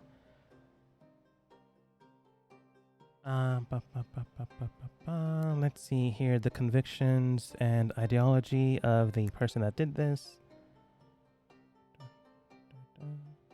Okay. You begin to more or less cast ceremony in the area again. Foreman, doing it again.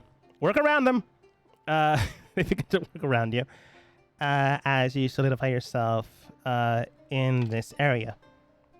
You hear this voice again, this strange pattern once more. You commune and you join and link up. But you're trying to make your convictions the stronger thing of the two, where you're not fully aware what this thing can do and who constructed this, so you don't know what you're fighting against, other than blatantly your own striking attack. You know that this formerly was or had a shrine to something else. You just never asked Contralto what that was. You just asked them, "What'd you find out?" Okay, you can go now. No, he said that it was dedicated to the light that he served.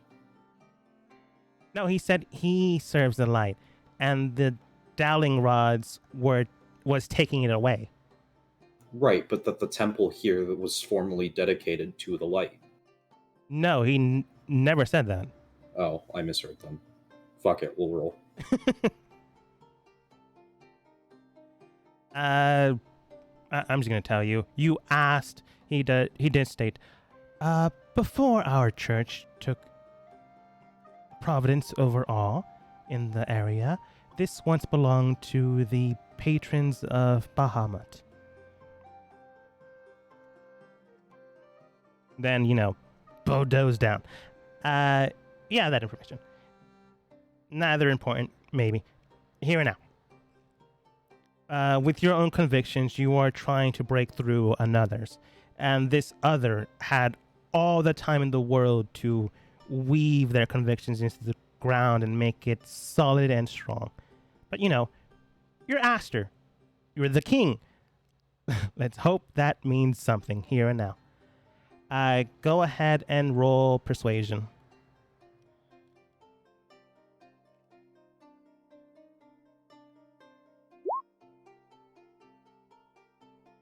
With the first initial check, you can tell that you're fighting against the current. It is breaking into you rather than you breaking into it. Go ahead and roll your other persuasion check. Can I use the blessing of the luck god to re-roll? I guess you could. Not my normal lucky, but the very specific blessing that I got from the luck god. Yeah. Like, blessing from a god totally would bypass my rolls.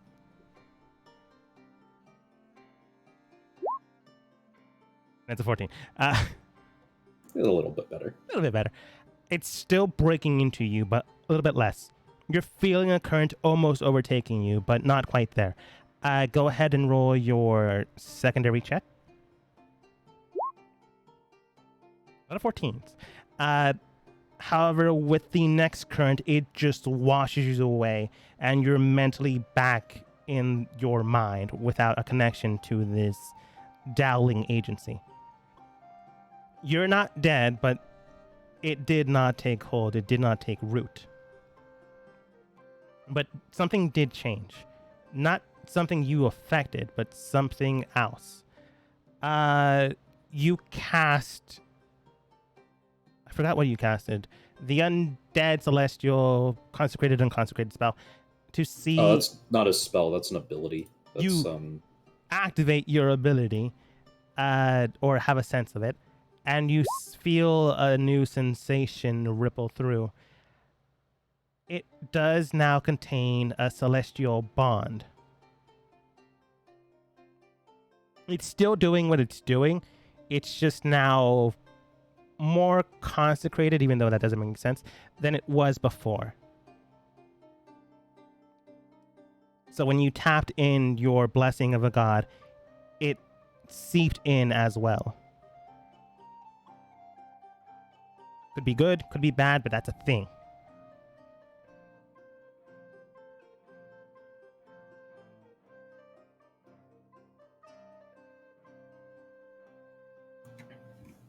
If I use a scroll to try to...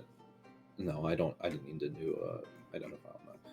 If I try to attune to it again, do I hear those... the old vows in it, bringing in the light so it may not shine again, bringing in the light so it may not burn anew? Do I hear that still? You attune to it once more. Consecration, Foreman. He's doing it again! Work around! I just like the Foreman messing with you. You consecrate, you form up with this thing, connecting with it, and you do hear these vows, these ideologies this thing is doing, believing, and going through it. However, you then begin to hear actual voice rather than this all-encompassing purpose. You hear, bring in the light. Break it down. And then you hear a different voice, feminine in nature. Crush the light so the fires may not burn. You hear voices here and there coming into the same exact scenario. More and more voices soon after. They are not an all-encompassing army, but a group of individuals scattered throughout this webbing. some close to the web, others miles and miles away. But they all have either the correct version of this system or a way they can interpret it in their own mind. And it is spread out throughout these individuals now. If you had to guess based off of these true voices seeping into your head.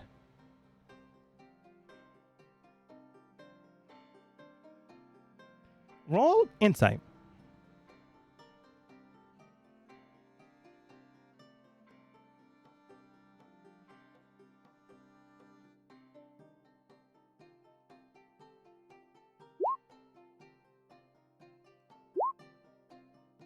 I'm assuming you're using lucky?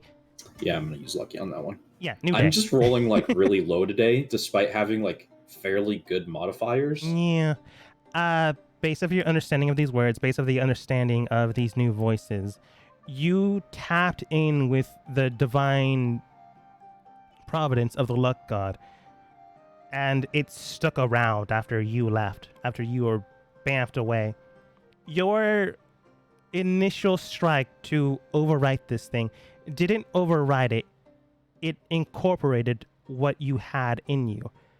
This all-encompassing wanting to do good, but it didn't fully register. It didn't fully wash everything away. It just added on. And what you added on was a divine spark. And that type of divine spark isn't connecting to the god, but it is connecting to the other divine sparks of maybe the worshippers of that god, maybe the followers, or something of that nature. And deep down, these pattern thoughts, these subconscious thoughts, are perhaps in their mind now, keeping an eye and wandering. Rather than being stuck to the ground, they are made flesh and moving throughout the kingdom. And who knows how far beyond the borders.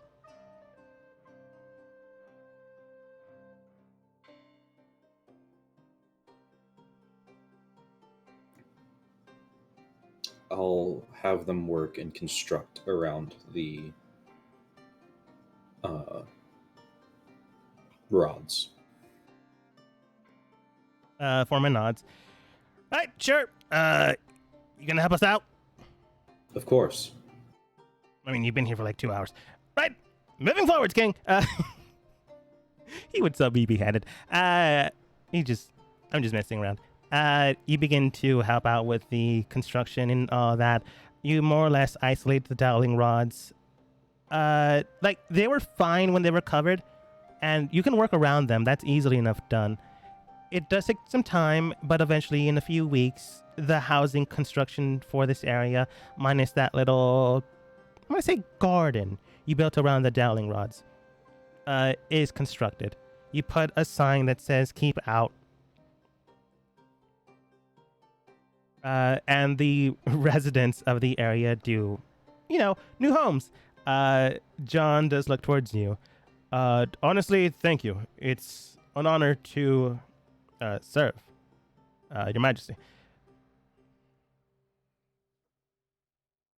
It is an honor and a privilege to be the ruler of such good people. If you find yourselves in the presence of one of the land, a druid or a ranger, have them, and they require shelter, they are allowed to build whatever shelter they please in the garden, so long as they tend to the rods. That will be the agreement. Of course. We, as you well know, invite all that are welcome and, aren't rude. Kind of how we met. But of course, we'll invite all that seek housing and the respite. Soon enough, you do clear things here and there, and you, for some reason, even though in your mind you absolutely know, invite druids to that landing area. The foreman does look towards you. Right, job's done for the day. We need to build up another construction site elsewhere. Your little lackey over there. We'll give you the details. See you in the morning. And they trudge along. Your lackey, who is a halfling, 3 feet tall, comes over towards you. I don't know why I went with lackey. But Let does move towards you, and he does state, rude, but okay. The next construction site is near the bordering wall construction. We want to make sure that the foundation of the wall itself is as clean as possible, and there is no degradation to it.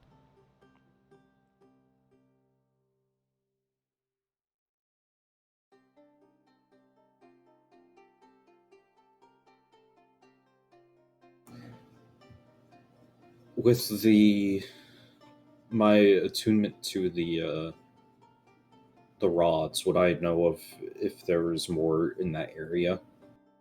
They are everywhere within the city. Not everywhere, but it is like a web. You would more or less know where some of them are, and some of them are deeper than 8 feet, some of them are not as much. But they're all hidden to such a degree that no one knows where they're at, unless they've actively found them. There are some along the walls here and there.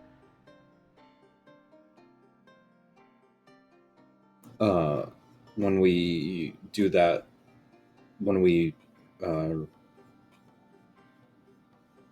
refortify the wall, then I'll have them, and I'll help, of course, dig to find the rod in that location. And I want to repeat that I want to repeat that same idea as above all else, do good, strive to do good. And I want to repeat that on every location's rod that we stumble across. Okay, that's going to be probably 3 more attempts based off of what needs to be fixed or reconstructed in the area. Yeah, you'll get like 3 more attempts. In the meantime, Thane, what are you doing? Nah, just studying. I don't really know what else to do right now. Yeah, you study a good amount, making sure you learn what you need to learn, reading your books to make sure you get that bonus. You do. Yeah, more time in the Mage Tower, learning everything that I can, squeeze dry from them.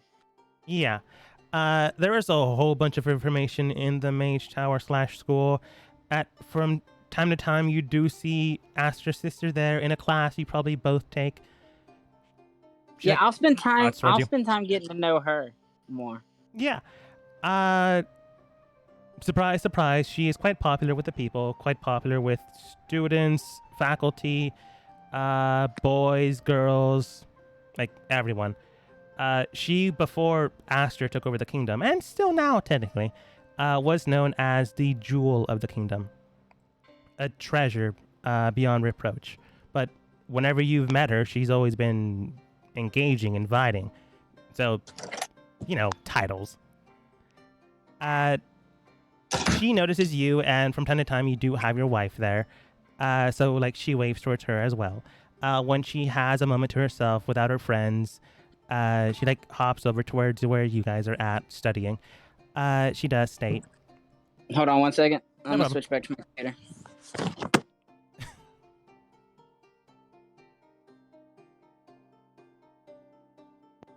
All right, I'm back at the computer. Sorry. Yeah, no problem. When she has a moment to herself, she looks towards you guys and comes over, and she does state, Thane, right? Pleasure to meet you once more. I don't know if my brother gave you a title, but if you'd like, we can requisition some sort of titlement. It would be a low one since you are a merchant, though. Nah, I'm not technically a merchant. But yeah. Right. Well, let my brother know. He should have thought of this beforehand, but I assume you just didn't want one. Titles aren't really important to me. Fair enough. Same here. But Knowledge. Now that's what's important. knowledge and the application of it, truly. Your wife does look towards her, and she does state, so what brings you over here? Oh, just wanted to say hi, making sure you are acclimated to the area, as well as to see how you're doing. Both you and Mr. Thane here. Oh, It's just Thane. you're still older than me. You sure about that? Maybe? Now she's I concerned. probably am. You probably I are. But your wife, already knowing you're joking, she does giggle at that. Partially. And more or less, she is kind of red-faced at that, but she easily composes herself back. You have a title, Hedge Mage or Captain. Says Aster. No. But she does recompose herself, and she does state, well, you never know. But wanted to make sure you're both okay, especially your wife, making sure that no one has caused you any trouble. Not that I could see. Although if they did, you'd probably not see them again. No, I probably wouldn't. Okay. I'm gonna take that as a joke. Probably best you do. Sure. Well, if you need anything else, just let us know. I am currently the vice president of the Magic Club. You are more than welcome to attend, Mr. Thane. Otherwise, I'll likely see you and your wife later tonight for dinner. You can drop the Mr. Thane is fine. It is a habit I have. But I will try for you and your lovely missus. It is quite strange that you keep doing this. Again, how I was raised, but I will adhere to your words. She lightly bows and begins to wander away. Why don't you join us for a little bit? Why don't you just talk, chat? Oh, of course, know if each you'd other like. more? I mean, I just swore fealty to your brother, so I mean, I'll be here for a while. Sure, if you'd like. She goes back to the three people that she stepped away from, tells them that she's gonna hang out here for a bit. They walk away. One of the boys, two boys and one girl is in that group, looks towards you, points at eyes, points towards you, points towards eyes, points towards her, and then keeps walking. They hear in their heads. Do you really want to do that? Actually, I just look at him and just my eyes crackle with thunder, threatening back off. Okay. Learn your station. You puff out your chest and making sure that... No, just the eyes, No. I mean, thematically, this is what's yeah. happening. Nothing actually changes. It's just you give a vision to him of puffing yourself up, making sure, watch where you step, and he more or less trips in his own feet. It's basically know your place, peasant. Let's see if he's a peasant. Above 10 peasant, just with magic. It doesn't matter if he's Peasant, not a peasant. just with magic. It doesn't matter if he was peasant. Either way, Everybody. peasant now. He accidentally trips on his own feet. The other guy, immaculate amber hair, looks towards him, pauses him. Are you alright, Gilbert? Fine. Just get out of my way. If you like, we can take you to the nurse. I said move! As he, shamefully goes into the adjacent hallway. I will make the maid hand trip him again. He trips into the hallway. His friend helps pick him up. More on that, maybe never. I don't know. It depends if you find him again.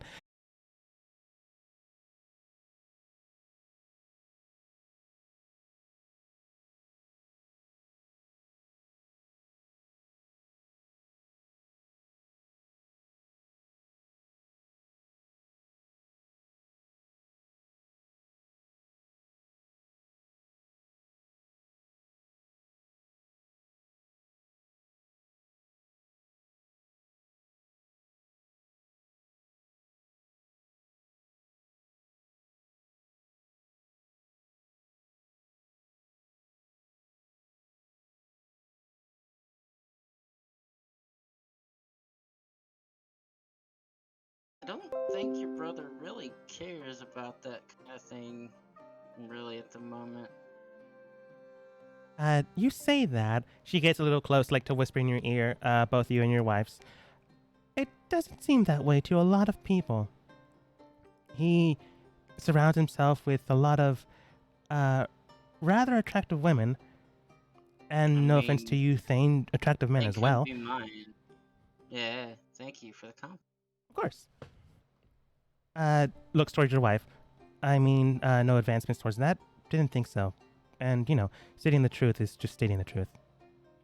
Of course. Yeah, I know my husband's a hot piece of ass. What of it? Yes, but a drow would not say that. Yeah, they could be mine. You don't know that. People don't know. That is not how the kingdom sees it. Yeah, I Unfortunately. get how the kingdom sees it, but logically, they could be me. You don't know. There is a chance, but I have spoken with my brother about this, and Yeah, he doesn't deny it. From what I've gleaned, honestly, I doubt there's anything, but it's He just ha- the way he keeps himself. He has stated he hasn't advanced towards any direction, and it is fine to, as some people put it, play the field. But as a king, he does have a higher obligation to continuing the line. That being said, though, once he came into the kingdom, then there are the rumors being spread of meeting late night with councilor members, concerned about that.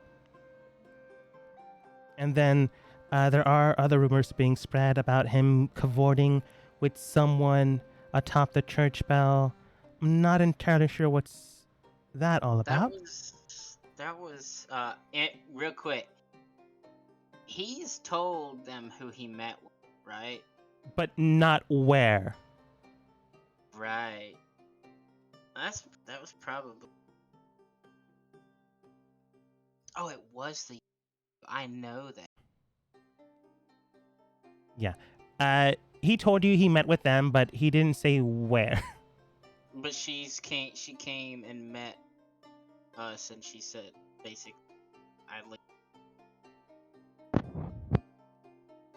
when she came and got her guy that I tortured. Yeah. So, yeah, that was that group that he met with.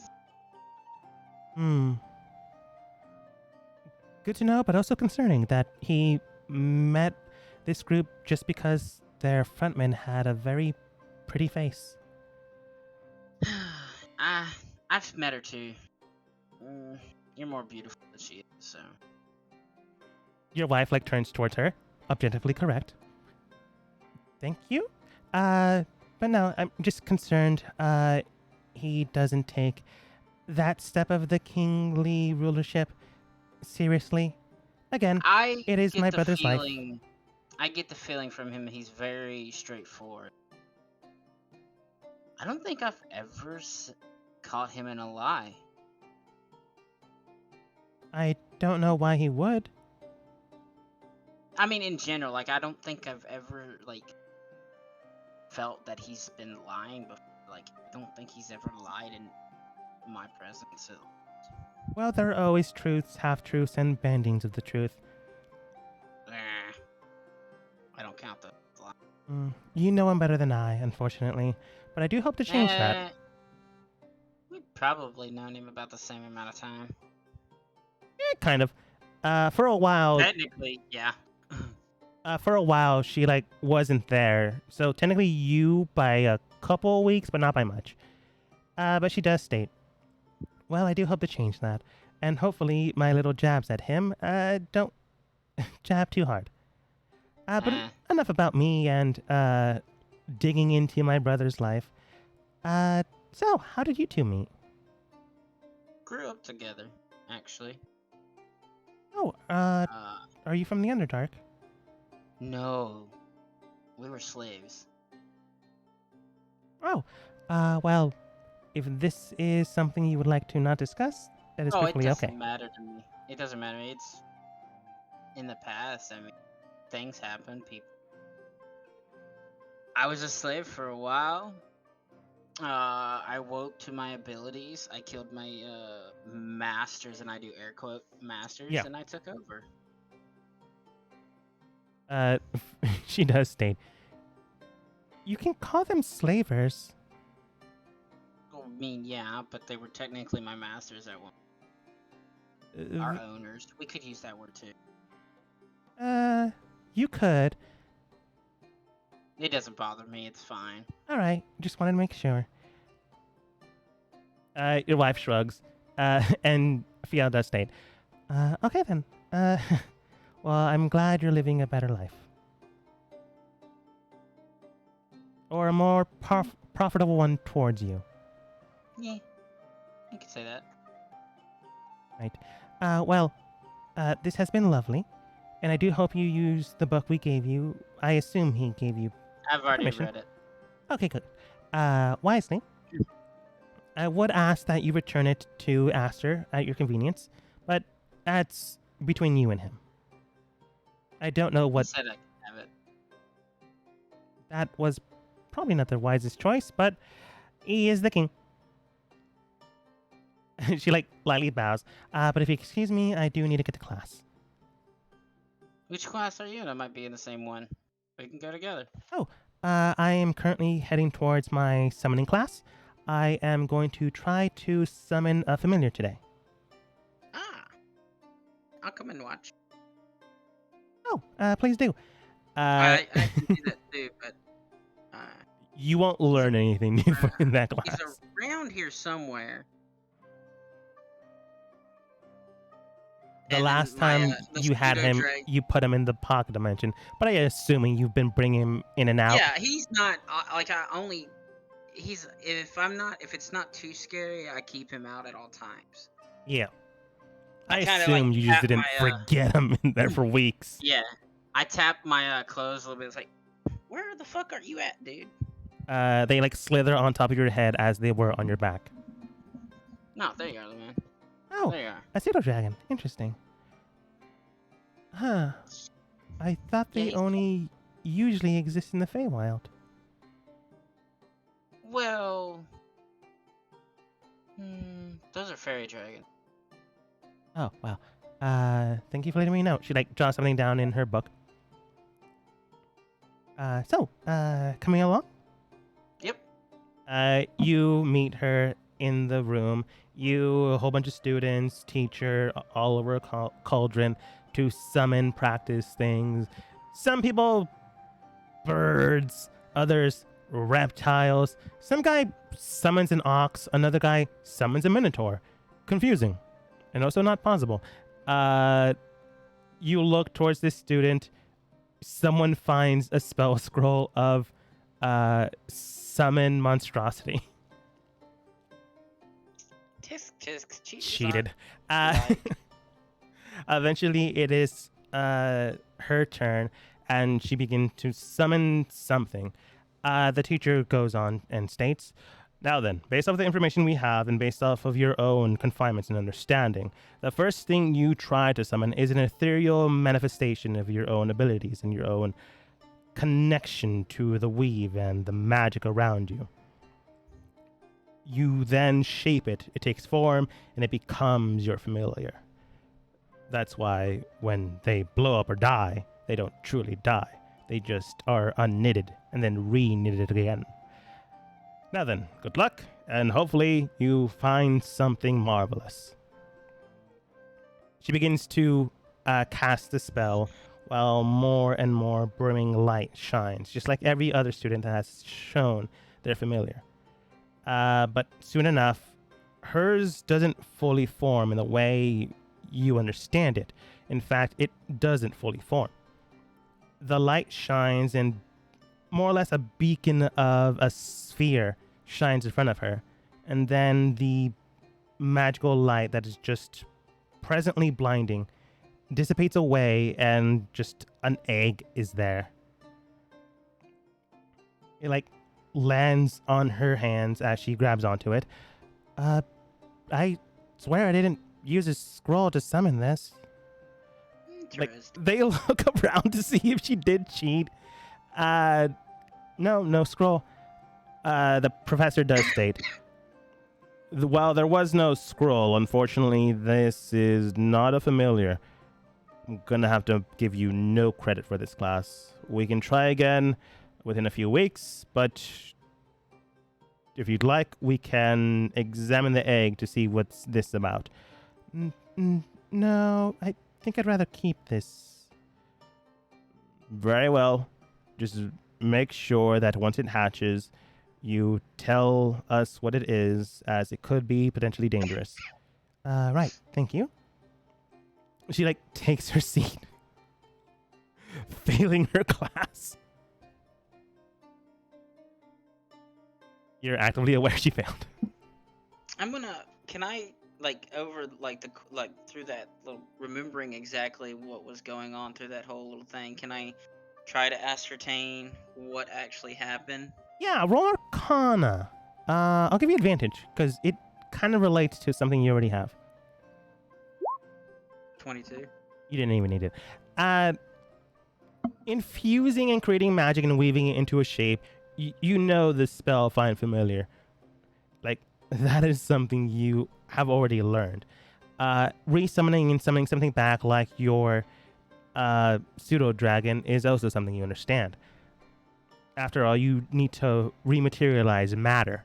What was happening with her is a combination of both. Technically, the pseudo-dragon isn't something I summoned. I made a contract.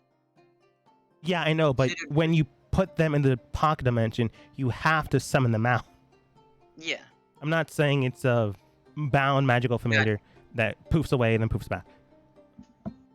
I'm just saying that this is knowledge you would understand. Based off of what happened, it wasn't a spiritual manifestation of magic to form the familiar. It was a spiritual manifestation of magic to solidify and make a life, much in the way of summoning matter, such as your pseudo-dragon, into the world, but a combination of both. Creature. Yeah. This creature might exist naturally, but it was created magically. But not fully as it is in an egg shape.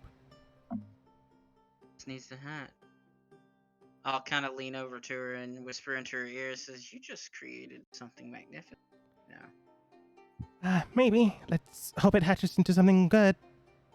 Either way, I kind of failed. Kind of embarrassed. It's just because they don't have the understanding the knowledge to understand what you actually did. You created something, nothing. Maybe, but again, that wasn't the assignment. Yeah, but She is be super proud of red-faced. She hardly fails, and failing now is, from what it looks like, very embarrassing to her. I'll just put my hand on her shoulder and just say, "Don't feel bad. You actually probably surpassed every." I hope so.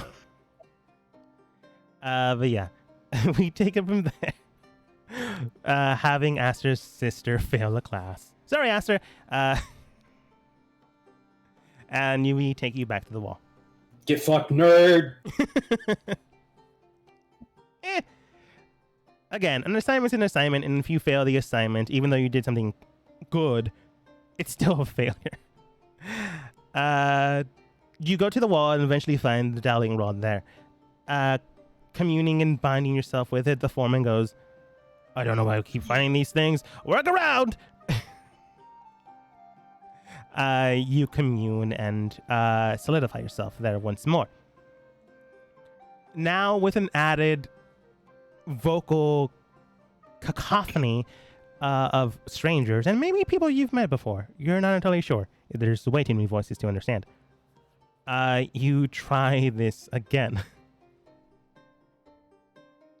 As mentioned beforehand, you're using your will unless you're deciding to change it up. Nope. Simply my own strength and my vows and conviction. Okay.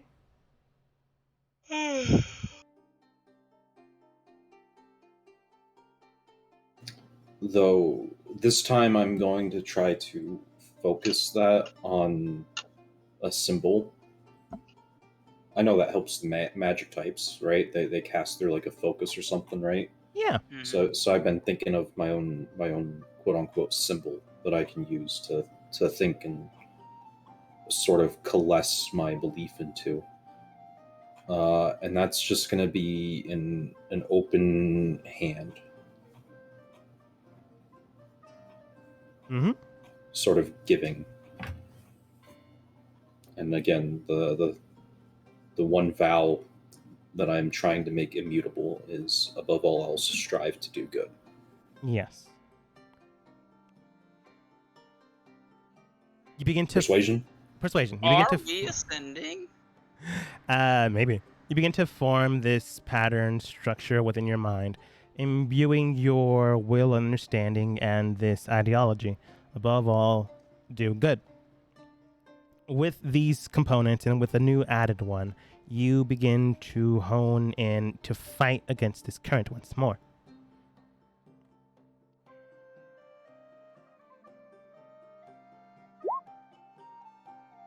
You begin to make stride, but it is tough going. It is hard, but you are making movement forwards. Go ahead and roll again.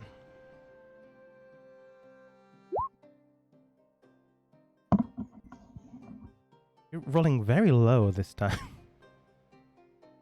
It's Higher than better the than last ones. 14, but you're rolling. He rolled an 11 and a 10. Yeah. 10 and 11. You begin to move forwards, but before you can fully breach these ideologies, you begin to be thrown back. You know you're close, but not close enough. However, you can hear a vocal pattern. You can hear these voices clearer. What was tapped into was the domain of the lucky god. And there is a lot of people that worship this individual, these beings, identified by a coin and gold and splendor. These people are also working with the Dowling rods, but subconsciously. And now you know for sure that that's happening. It's not as if they're going to attack anyone that is a worshiper of the light, because then you have a whole bunch of problems. But it is something in their minds that gives the scope of, I should be wary of these people. I should be concerned whenever they do something. I should always keep an eye on them. Think of, oh, there's a new guy in town. Why is he here? He doesn't fit. He doesn't belong. Or there is something about this person. Something of that nature. And you can tell that immediately none of the followers are going to attack anyone. It's just that thought is in their heads now. And you know this for sure. As you are thrown back out into your own body without the connection. The foreman does look towards you. Everything all right?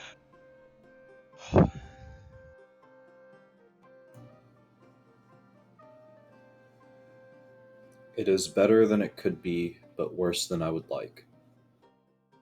I mean, it's only the first 3 days. We're planning on making it better.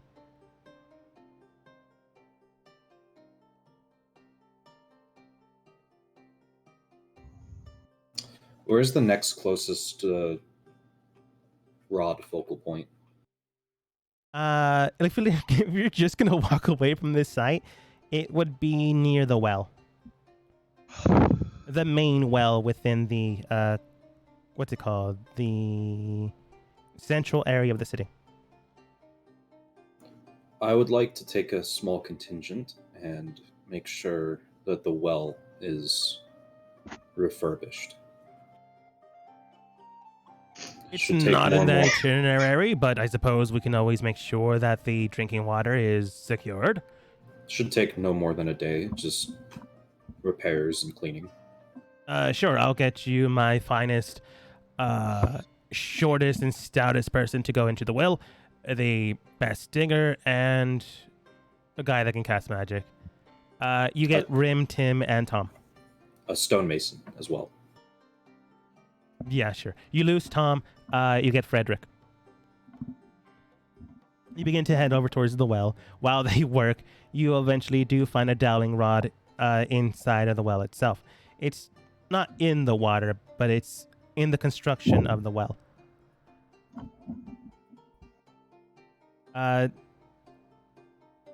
Tim does look towards you.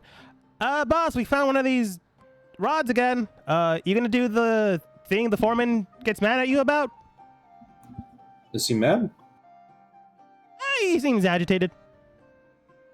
He seems that way all the time. I couldn't tell it was me in particular causing it. I do apologize. Yeah, that's fair.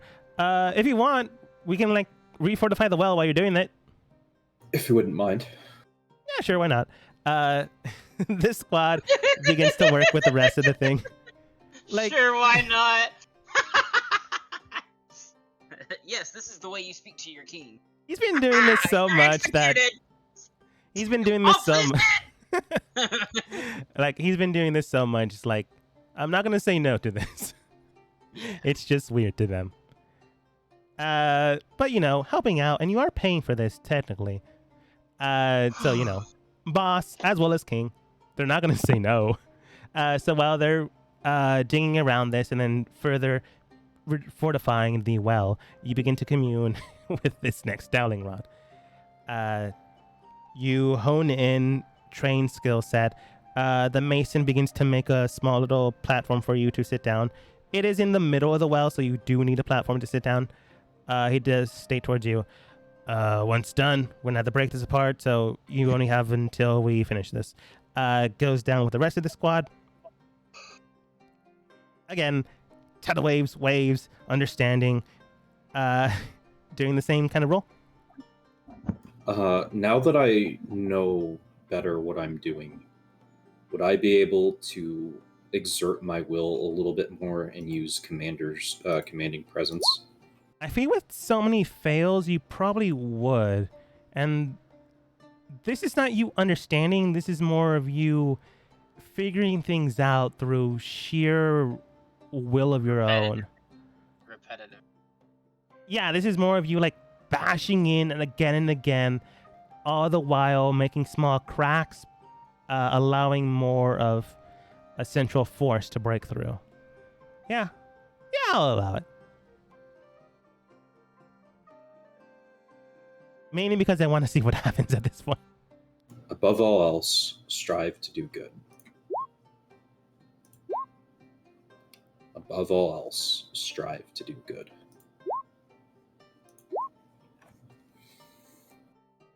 Okay. 26 and 30.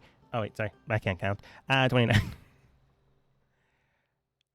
You begin to break through the wall, the infrastructure of this core. Can't believe you were doing this in the well. This force begins to bite back at you. But with the construction crew you have with you, Rim, Tim, and Frederick, because you lost Tom, they're solidifying of above all do good, above all do well. They are doing that. So they become your focus, your understanding of things to do. You form the hand again in your mind and you draw in your strength. And with your own mental pickaxe, you break through this current. It is enough that it overcomes and surrounds you, but it doesn't push you back. Rather, you feel a core epicenter inside. You are in a typhoon, but you are in the eye of the storm. And in the eye of the storm, you do see what appears to be a sphere. It is not a voice, it is the ever-present notion of what has been spoken to you before. You move towards it, and you can tell as you lay grasp on this thing, this is the solidifying presence of these words. This is what is driving this kind of force. You can tell if you replace this, it'll be quite literally removing that type of ideology from you and forming it here. If you had to guess, the person that constructed this likely used someone else's formation and construction to do this. Otherwise, it'd be losing yourself. You didn't have this prior knowledge because you didn't know the person that constructed this. But this is something that happens. You could somehow find a way to retroactively make this or strip it from someone else. But this is a possibility.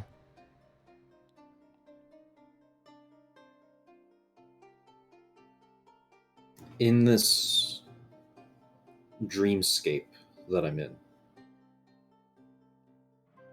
what do I have with me?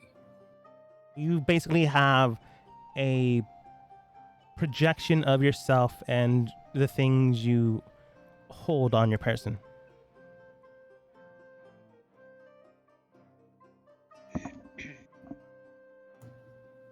I would like to draw the Holy Avenger. You bring out your sword, resplendent in its form.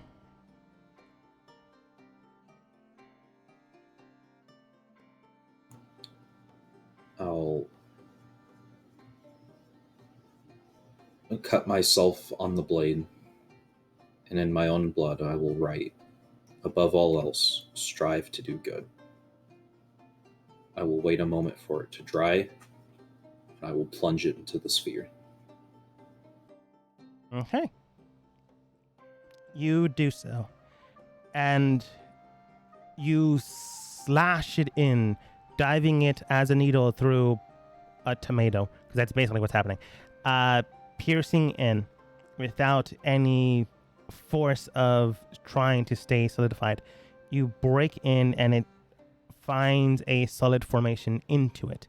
You can tell that the blade itself has lodged inside. It is not moving. And it begins to surround you in a new light, in a new present light, as it delicately wafts in the air. You can tell that a new current is forming, and it is about to throw you out. Is there any last thing you do?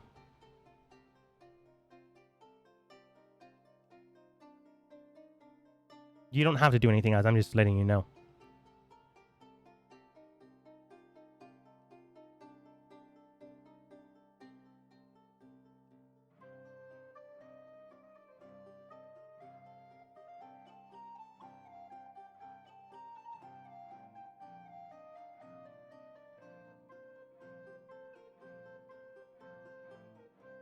It does feel like this thing is basically repelling what it has or was doing beforehand, releasing it. And that does include you, Aster, because you were connected to it.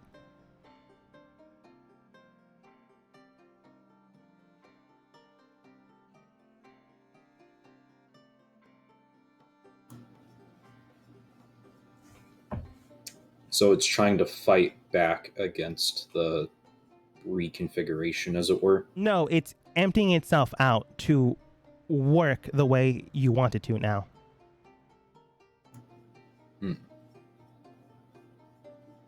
Well, I would like to be there after the hard reset, actually.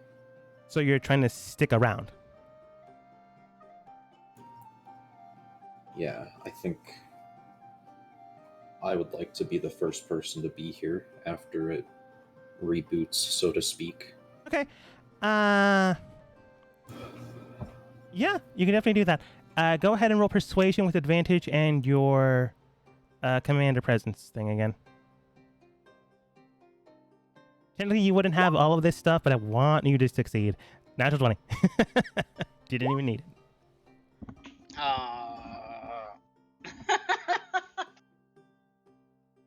This thing is basically emptying out itself to become something new. Basically, it was formerly a bucket that was housing something, let's say Tonka trucks. It's emptying itself out to now hold cinnamon buns. Sure, why not? So it's expelling what it had before. But Astra, wanting to be the first thing here to solidify perhaps the understanding of this, holds his ground as a massive tidal wave basically goes through and through the area. Astra himself remains. As this happens, something else happens in the real world.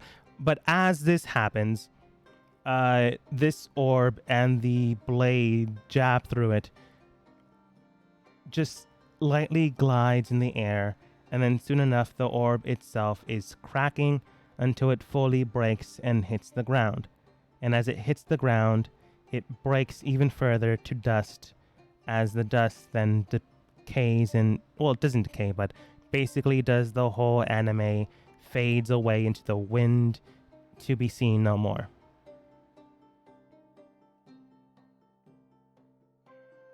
You and this floating blade remains in this scape, and in your mind you do hear, as you've heard before, but now anew, not in your voice, but in a presence. Above all, do good.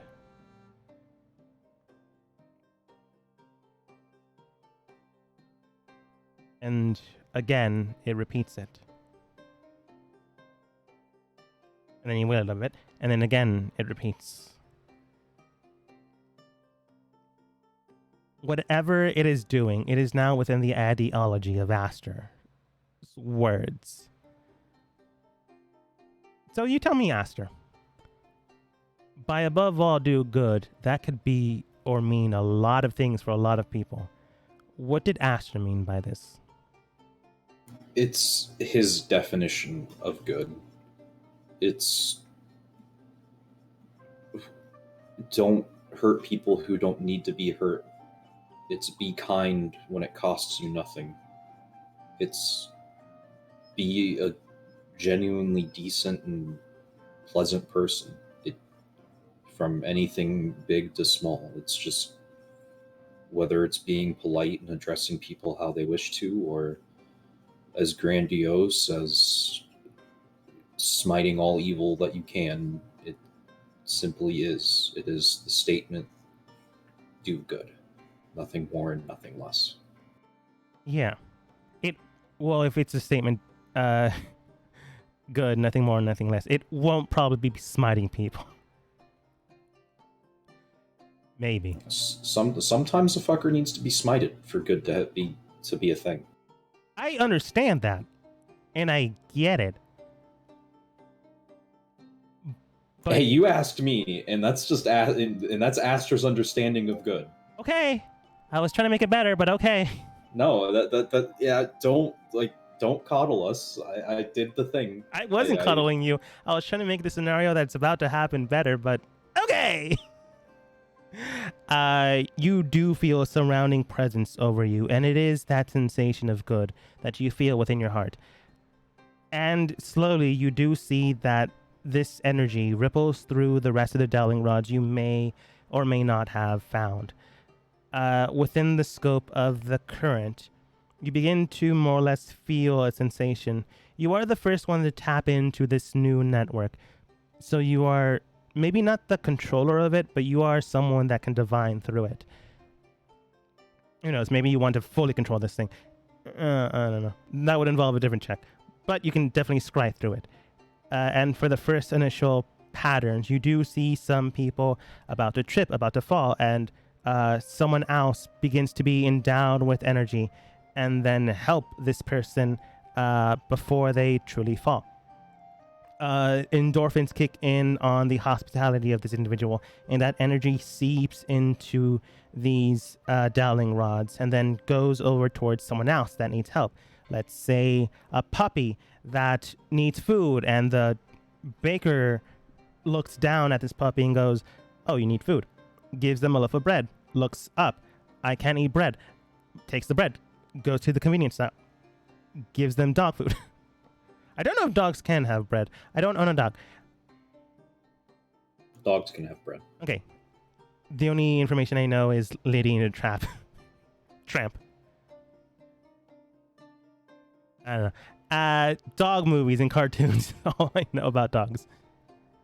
And Scooby-Doo, which isn't helpful.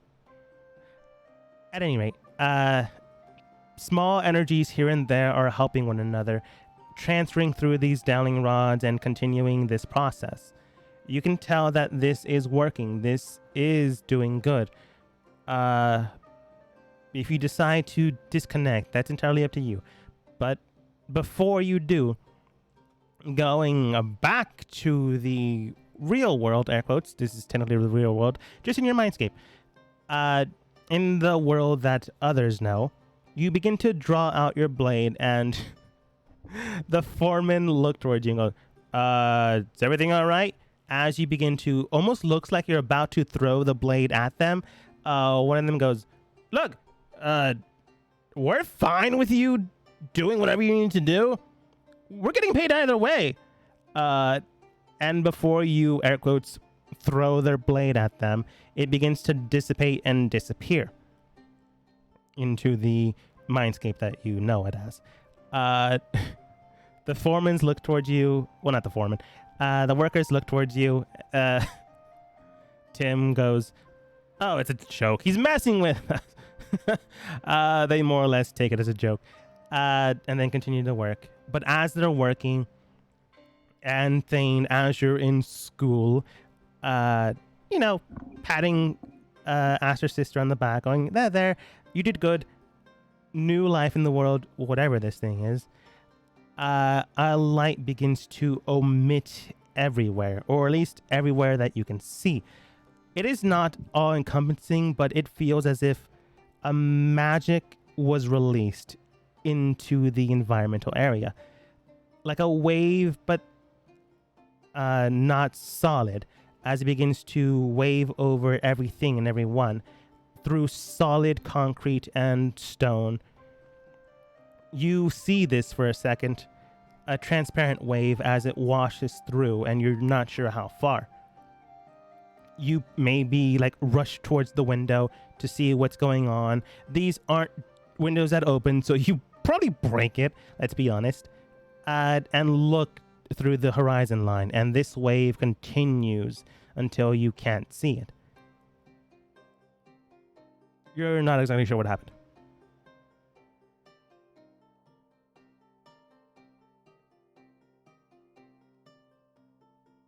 Detect magic. Detect. For an instance, there is a lot of residual celestial energy within the area. It is burning, ever present, but then it slowly washes away. It's not fully gone, but if you had to guess, it reseeds itself back into the weave of magic, and maybe where it formerly used to belong.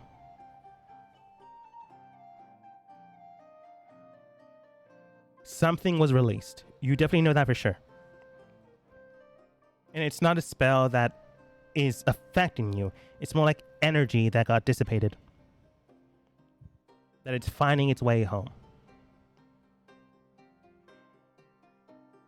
Okay.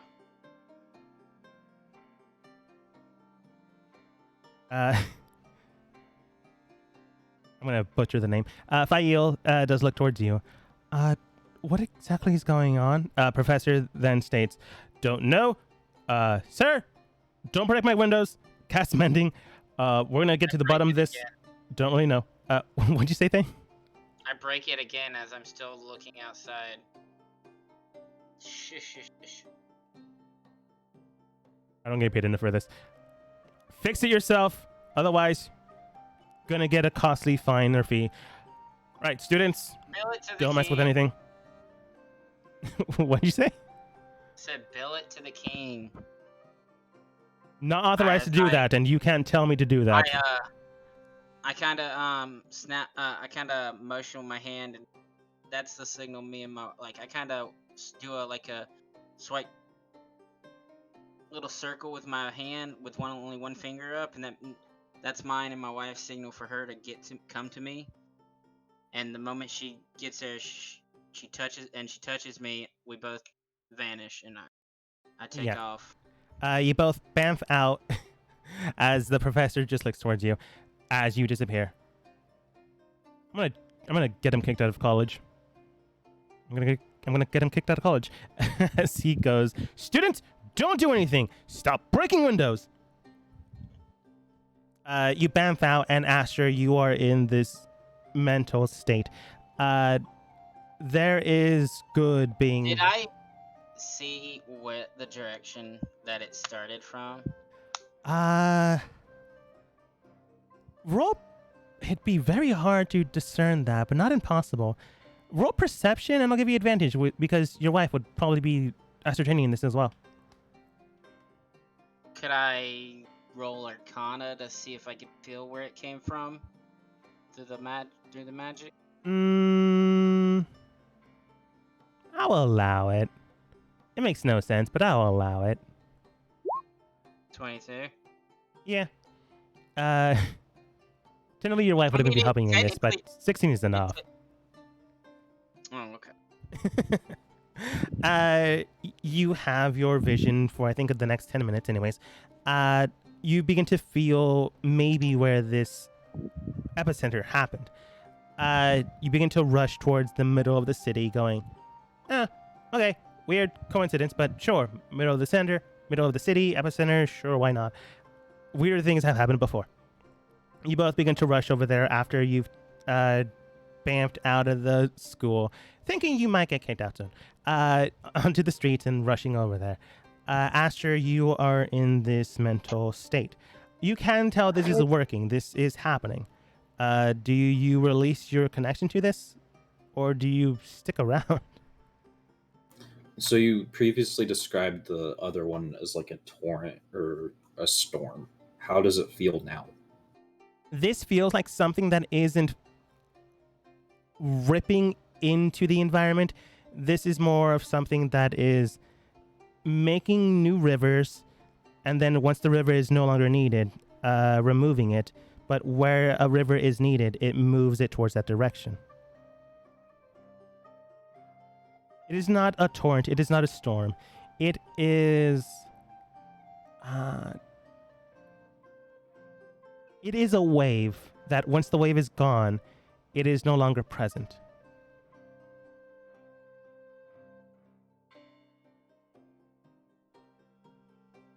Some waves stronger than others, but overall, it is not all-encompassing all the time.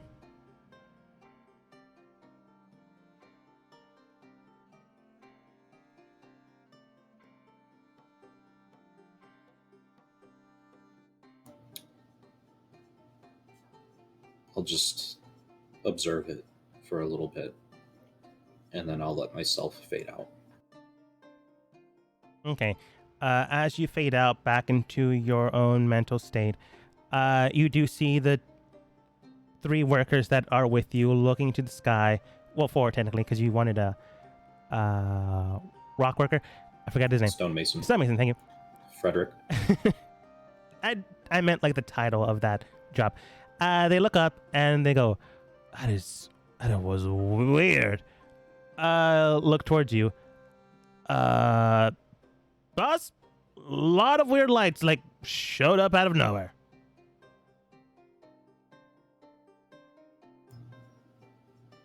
You think someone at the school is casting magic or something? I don't know. How did it look? How did it feel? Looked like a weird glowing magical thing that surrounded us for like a second and then like went away after a little bit. It didn't feel bad. It was just weird.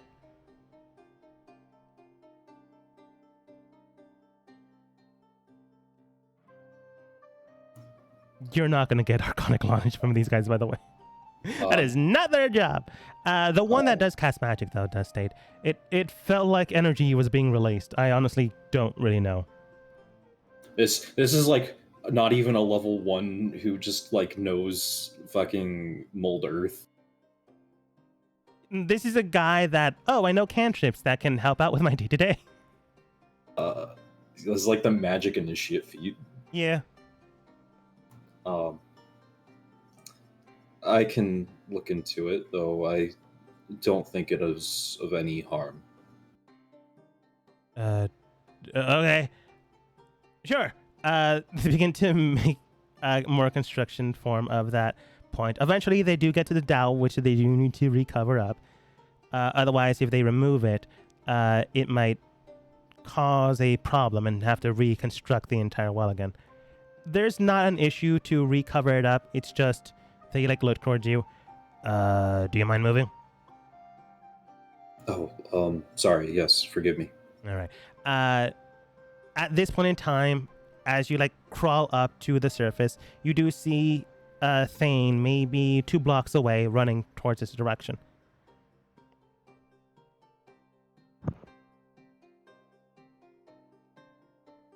And then you get there. Something you did, I take it then, Aster? King Aster? I cannot speak for certain, though the correlation is uncanny. What were you doing? Someone in the well. Fixing a well? Not you. Keep it up, though. You're doing great. I'll give you a thumbs up. And then get back to work. The mining rods, I wrote my own will onto them. You have no idea what he's talking about, because Aster, you never told Thane about the rods. Rod? I wouldn't worry about it too much. Was it really such a spectacular sight? Oh, man. All the magic. Oh! Your sister created life out of nothing. You should be proud. Man, I really thought you were going to say failed your class today. I was not aware that she was pregnant. I didn't say that. Aster laughs. Thane's wife then states, could be. We don't know that yet. Not yet. Plenty of suitors in that school. Please, they're all peasants. Factually, that's not true. Aster, you think to yourself. But also concerned that Thane's wife is playing along with this. So not too sure if that's a joke or not. But nonetheless... Regardless, this wave of light, you said it was visible? Yep. Some sort of wave that, if I had to guess, went throughout the entire city. And probably the whole kingdom, because beyond... it disappeared across the horizon. Quite true. Star, can you stop eating your mic? I'm not. You're breathing into it like you're that dude from Malcolm in the Middle. I'm sorry. I didn't mean to. It happens. But yeah, you explained to Aster that it could be the entire kingdom as it went past the horizon line.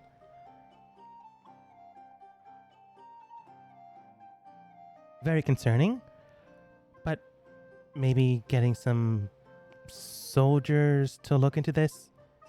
If the magic of your communication array is still up, hopefully this didn't do anything to that. I will look into it. Well, I must finish with my day's duties, and then we can all investigate into this matter. You turn around and they finish the well. They look towards you. Good job, boss. All right, we're gonna go back to the wall. When you're ready, feel free to come along. They begin to trudge along, and then they're gone.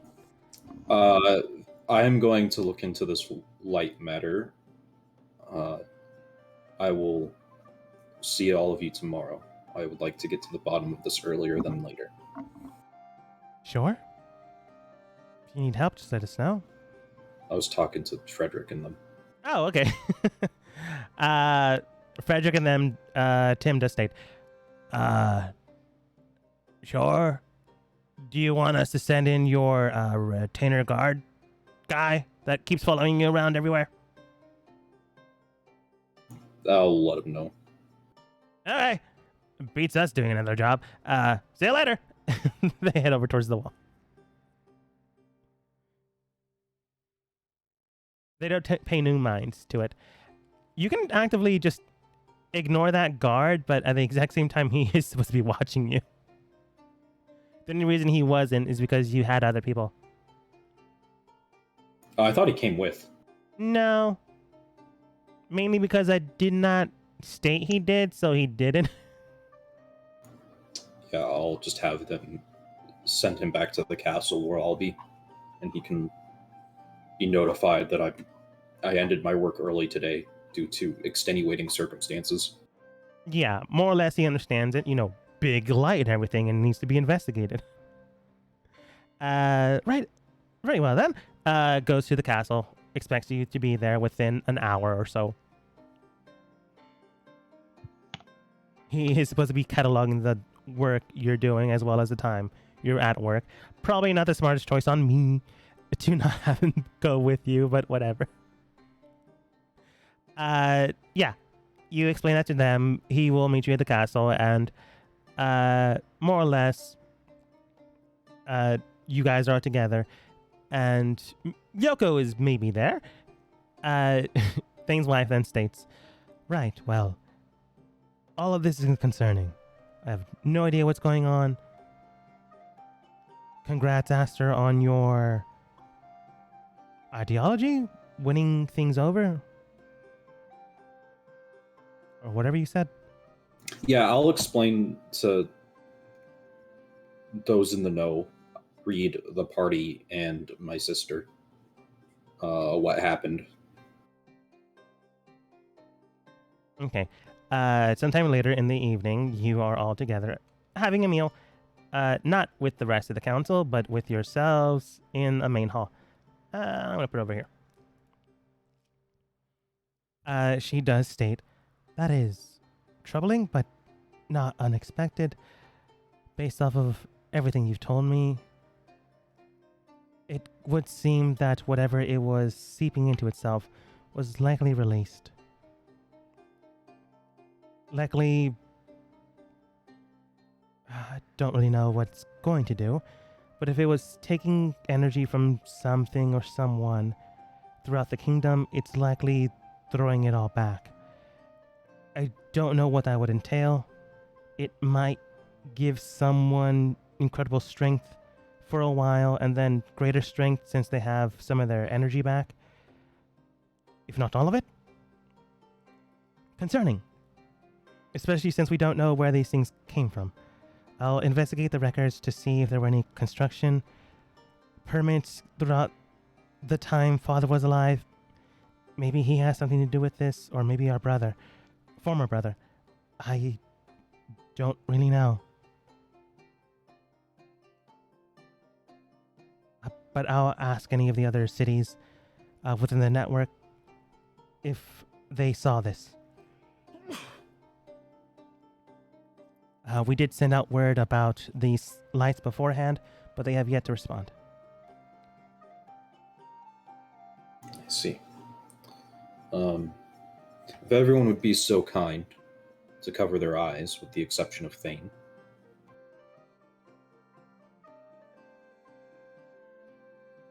They cover their eyes, and you also notice your sister now has a brown box-like bag to her side now. Let's say left side. It looks cushioned. It's random, new accessory, but it's there now. It's rather large, and it only feels like it has a latch thing. But I digress. They close their eyes, other than Thane. Thane, I'm going to let down my mask. You've at least been the least vocal about my appearance. Right. Please tell me if anything has changed. I know about the half the face, correct? Yes. The half face. Couldn't remember his character. So. Yeah, you've seen it, Right. even. Yeah, that's what I couldn't remember if it was this character or Milo. No, Milo saw only the fucked up face and then left before anything else. Okay. Yeah. You remove your mask as Thane looks at it. Not the mask, the face. Scarred, gnarled, meat visible from place to place, very, very red and pink. And on the other side, nearly imperceptibly, dauntingly normal. When you look at that, it feels as if there's a void there, as if no emotion strides there. In fact, you feel no emotion when you look at it, as if there is no anger, no joy, just minuteness. And because Aster did state that you've seen this before, you felt this before as well. It Fine. feels like a stillness. It's the same.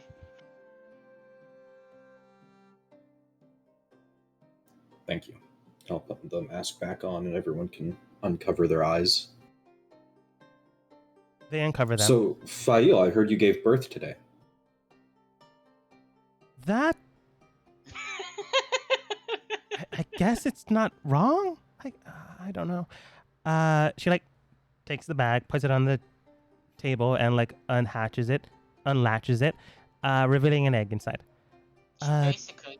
Oh, tried I'd to heard create- rumors that the noble family was lizard people, but I had never expected it to be true. That Can you would- tell I'm holding this in? Yeah. She just looks towards you, rolls her eyes. Anyways, our lizard blood aside, don't really know what happened here. Was summoning a familiar, turned into this, got a created failing grade. Very awkward. But No, you failed, fucking nerd. yes, That's not canon. I know. It's not canon. He didn't say that. He didn't say that. I know. She does state, like, that, you didn't say that, but she does state, yes, I failed. Very awkward being the vice president of the Magic Club. I am going to lose my position. Nah. Anyways, yeah, that happened, but minor details.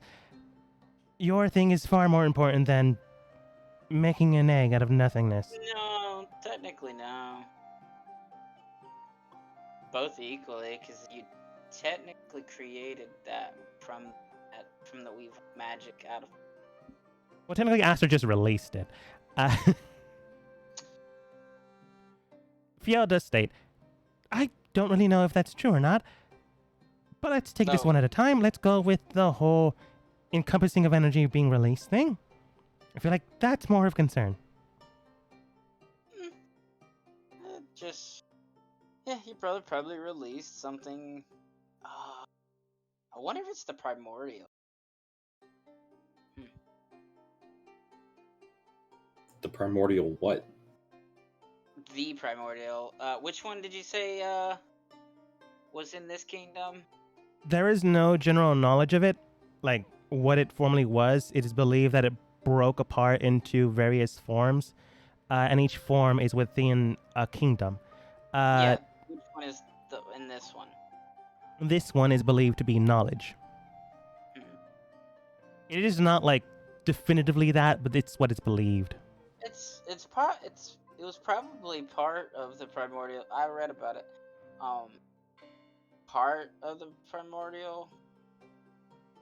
It's a theory that I came across that each kingdom has a part of this primordial in it, and just so happens in your kingdom, it's the form of knowledge, probably.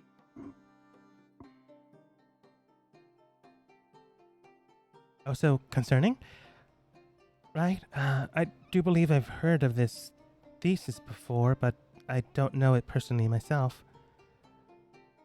Would be I'll concerned bring if out this the is. book. I'll bring out the book that I copied. Yeah, you bring out the The book that you copy of the copied. book. No, Or I the- bring out the copy. The copy of the book. It's not Pretty, laminated, printed well, bound. paper It's just bound loosely written by hand. It's still good. It's just clearly not the book. I've got good penmanship. Thank you very much. I know. I'm just saying that you didn't bind it into an actual book. It's Well, it's Paper. pseudo bound. It's like pseudo bound, like poor person bound. It's bound in a way that you're not putting leather to it. Look, I'm a fucking nerd myself. I'm not gonna let a book stay just scattered paper. It's Sure, bound I'll to- make you a weep thing. You Japanese bind it using thread to hold it together. Yep. I've Bet your actually ass done they that do. myself in an art class. It's actually interesting, but that's neither here nor there. You use the Zeno technique. I think I made that within that type of environment to bind the book and show them, like showing the topic and thesis of it. Right, maybe I can find this author and hopefully they can shed some light on this. If this is involved, I'll look into this. The meal's been lovely. Maybe we should keep people looking at you guys before anything else happens. Maybe I should get a tutor as well. I'm not entirely sure. I Kind of can help- panicking right now. I can help you if you need help studying. Appreciate it. Okay, I'm gonna figure this out. I'll talk with you guys later. Half-finished meal. She more or less is panicking, trying to see what is going on. Wait, why is she panicking now? A release of a lot of energy was just put out. Thane she's then panicking mentions, over that. hey, this might be a primordial. It's like, if this is true, problems arise. Sister, Calm down. please finish your meal. The kingdom isn't experiencing calamities left and right. We will take each day as it comes. I'll Plus finish the my meal, primordial but I can is- panic all I want as she finishes her meal. primordials, aren't they lower than the gods, or are they just about the... About even, if not stronger, depending on the primordial. It is I've believed always that wanted- they were here before the gods, or somewhere along the same lines, I mean, that's in their creating name. the world. I also don't think it was the primordial. These Yeah, it's just divining that- rods. These divining rods, they were made by mortal hands. They were put there not by a god or a deity or a primordial. They were put there by men and women, simple Oh. mortals. According to the thesis, if out of character, if I'm quoting you right, Dogma, you did say that the thesis states that we came from the primordial. The believed monster races came from the primordials. The gods are what created the humanoid races, it is believed. Are giants classified? They're classified as what? Classified as an amalgamation of both. Giants come from titans that come from gods. But throughout that course of time, commingling happens, I think. I thought titans were primordials, considered primordials. I think there's just a separate thing. Oh, so there's primordials, gods, then titans. Something like that. I don't know. I Dogma don't know how it's knows. done. It's his world. From Yeah, what I I don't know how remember, it is gods, titans, the pinnacle of giants, and then so on and so forth. The titans aren't gods. They were like a creation of the gods, and then they like, oh, we made these things too strong. Let's make them weaker.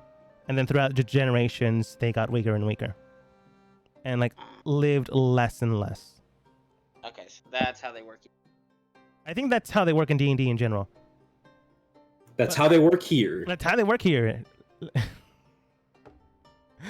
I don't fully remember D&D specific lore, but I'm gonna say this is this. It may or may not be important.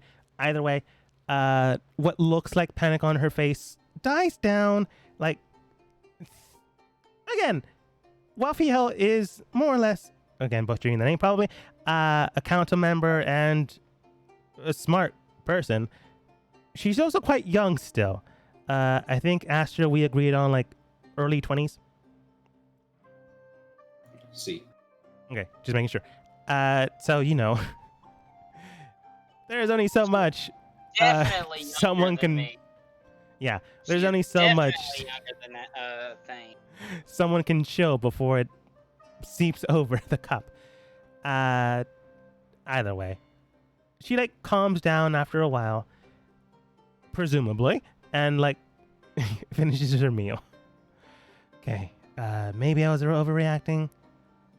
Concerned, I'll honestly still look into the primordial thing, but not hopefully a problem right now. It would be interesting to meet a primordial. Maybe. If we do meet one, let's try to be nice. I have a feeling we would disagree with it. Yeah. I did say try. Well, It's yeah, be fun. maybe. I'm gonna add that list to my list. You write down meet with the primordial and see what happens. Theo does state, well, these last few weeks were, thankfully enough, not as engaging as before. But now there are new things to worry about. Quick question for you, Phil. What, like, as someone who's come into this kingdom and everything, interacted and friends with your brother and everything, how do you see me? Like, as a person? I'm just curious. As a personal connection or as a person Just with a anything. lens Either of the one. kingdom? It's just, how do you view me? Like, your own, like, what are your thoughts about me? You can take this personally if you want. I mean, no ill will by this. But you do feel like an over boisterous individual. Yep. Using your charm to get your will and weaseling your way into situations where you can benefit from them. Wow, Layla. What do you think? You think she got it right? Close enough. There are things here and there that she missed, but Yeah. she hasn't met you that long. Yeah, true. Alright, appreciate your honesty. It's always fun. It's always interesting to hear what people think about me. How about you, Aster? You are my friend and my dear consort. I hold no qualms against you. A little bland, don't you think, Layla? But yeah. It's his own thoughts. Yeah. Well, now I'm curious, how is it that everyone here views me? Besides weird. bland. You're weird. I don't think I've ever seen you. I mean, I've seen you bend the truth a little bit to an extent, but I don't think I've ever seen you lie. That's just weird. I have never lied. Layla does state, I really see no issues with you.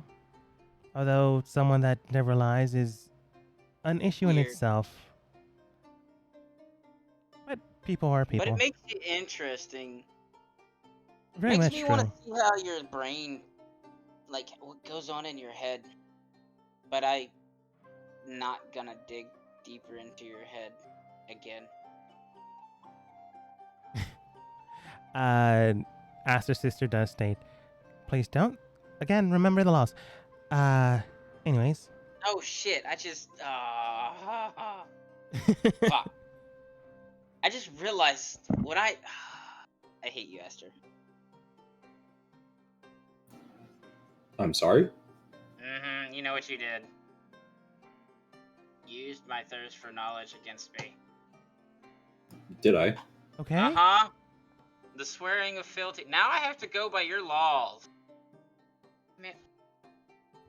I think you have to go through the kingdom's laws regardless. No.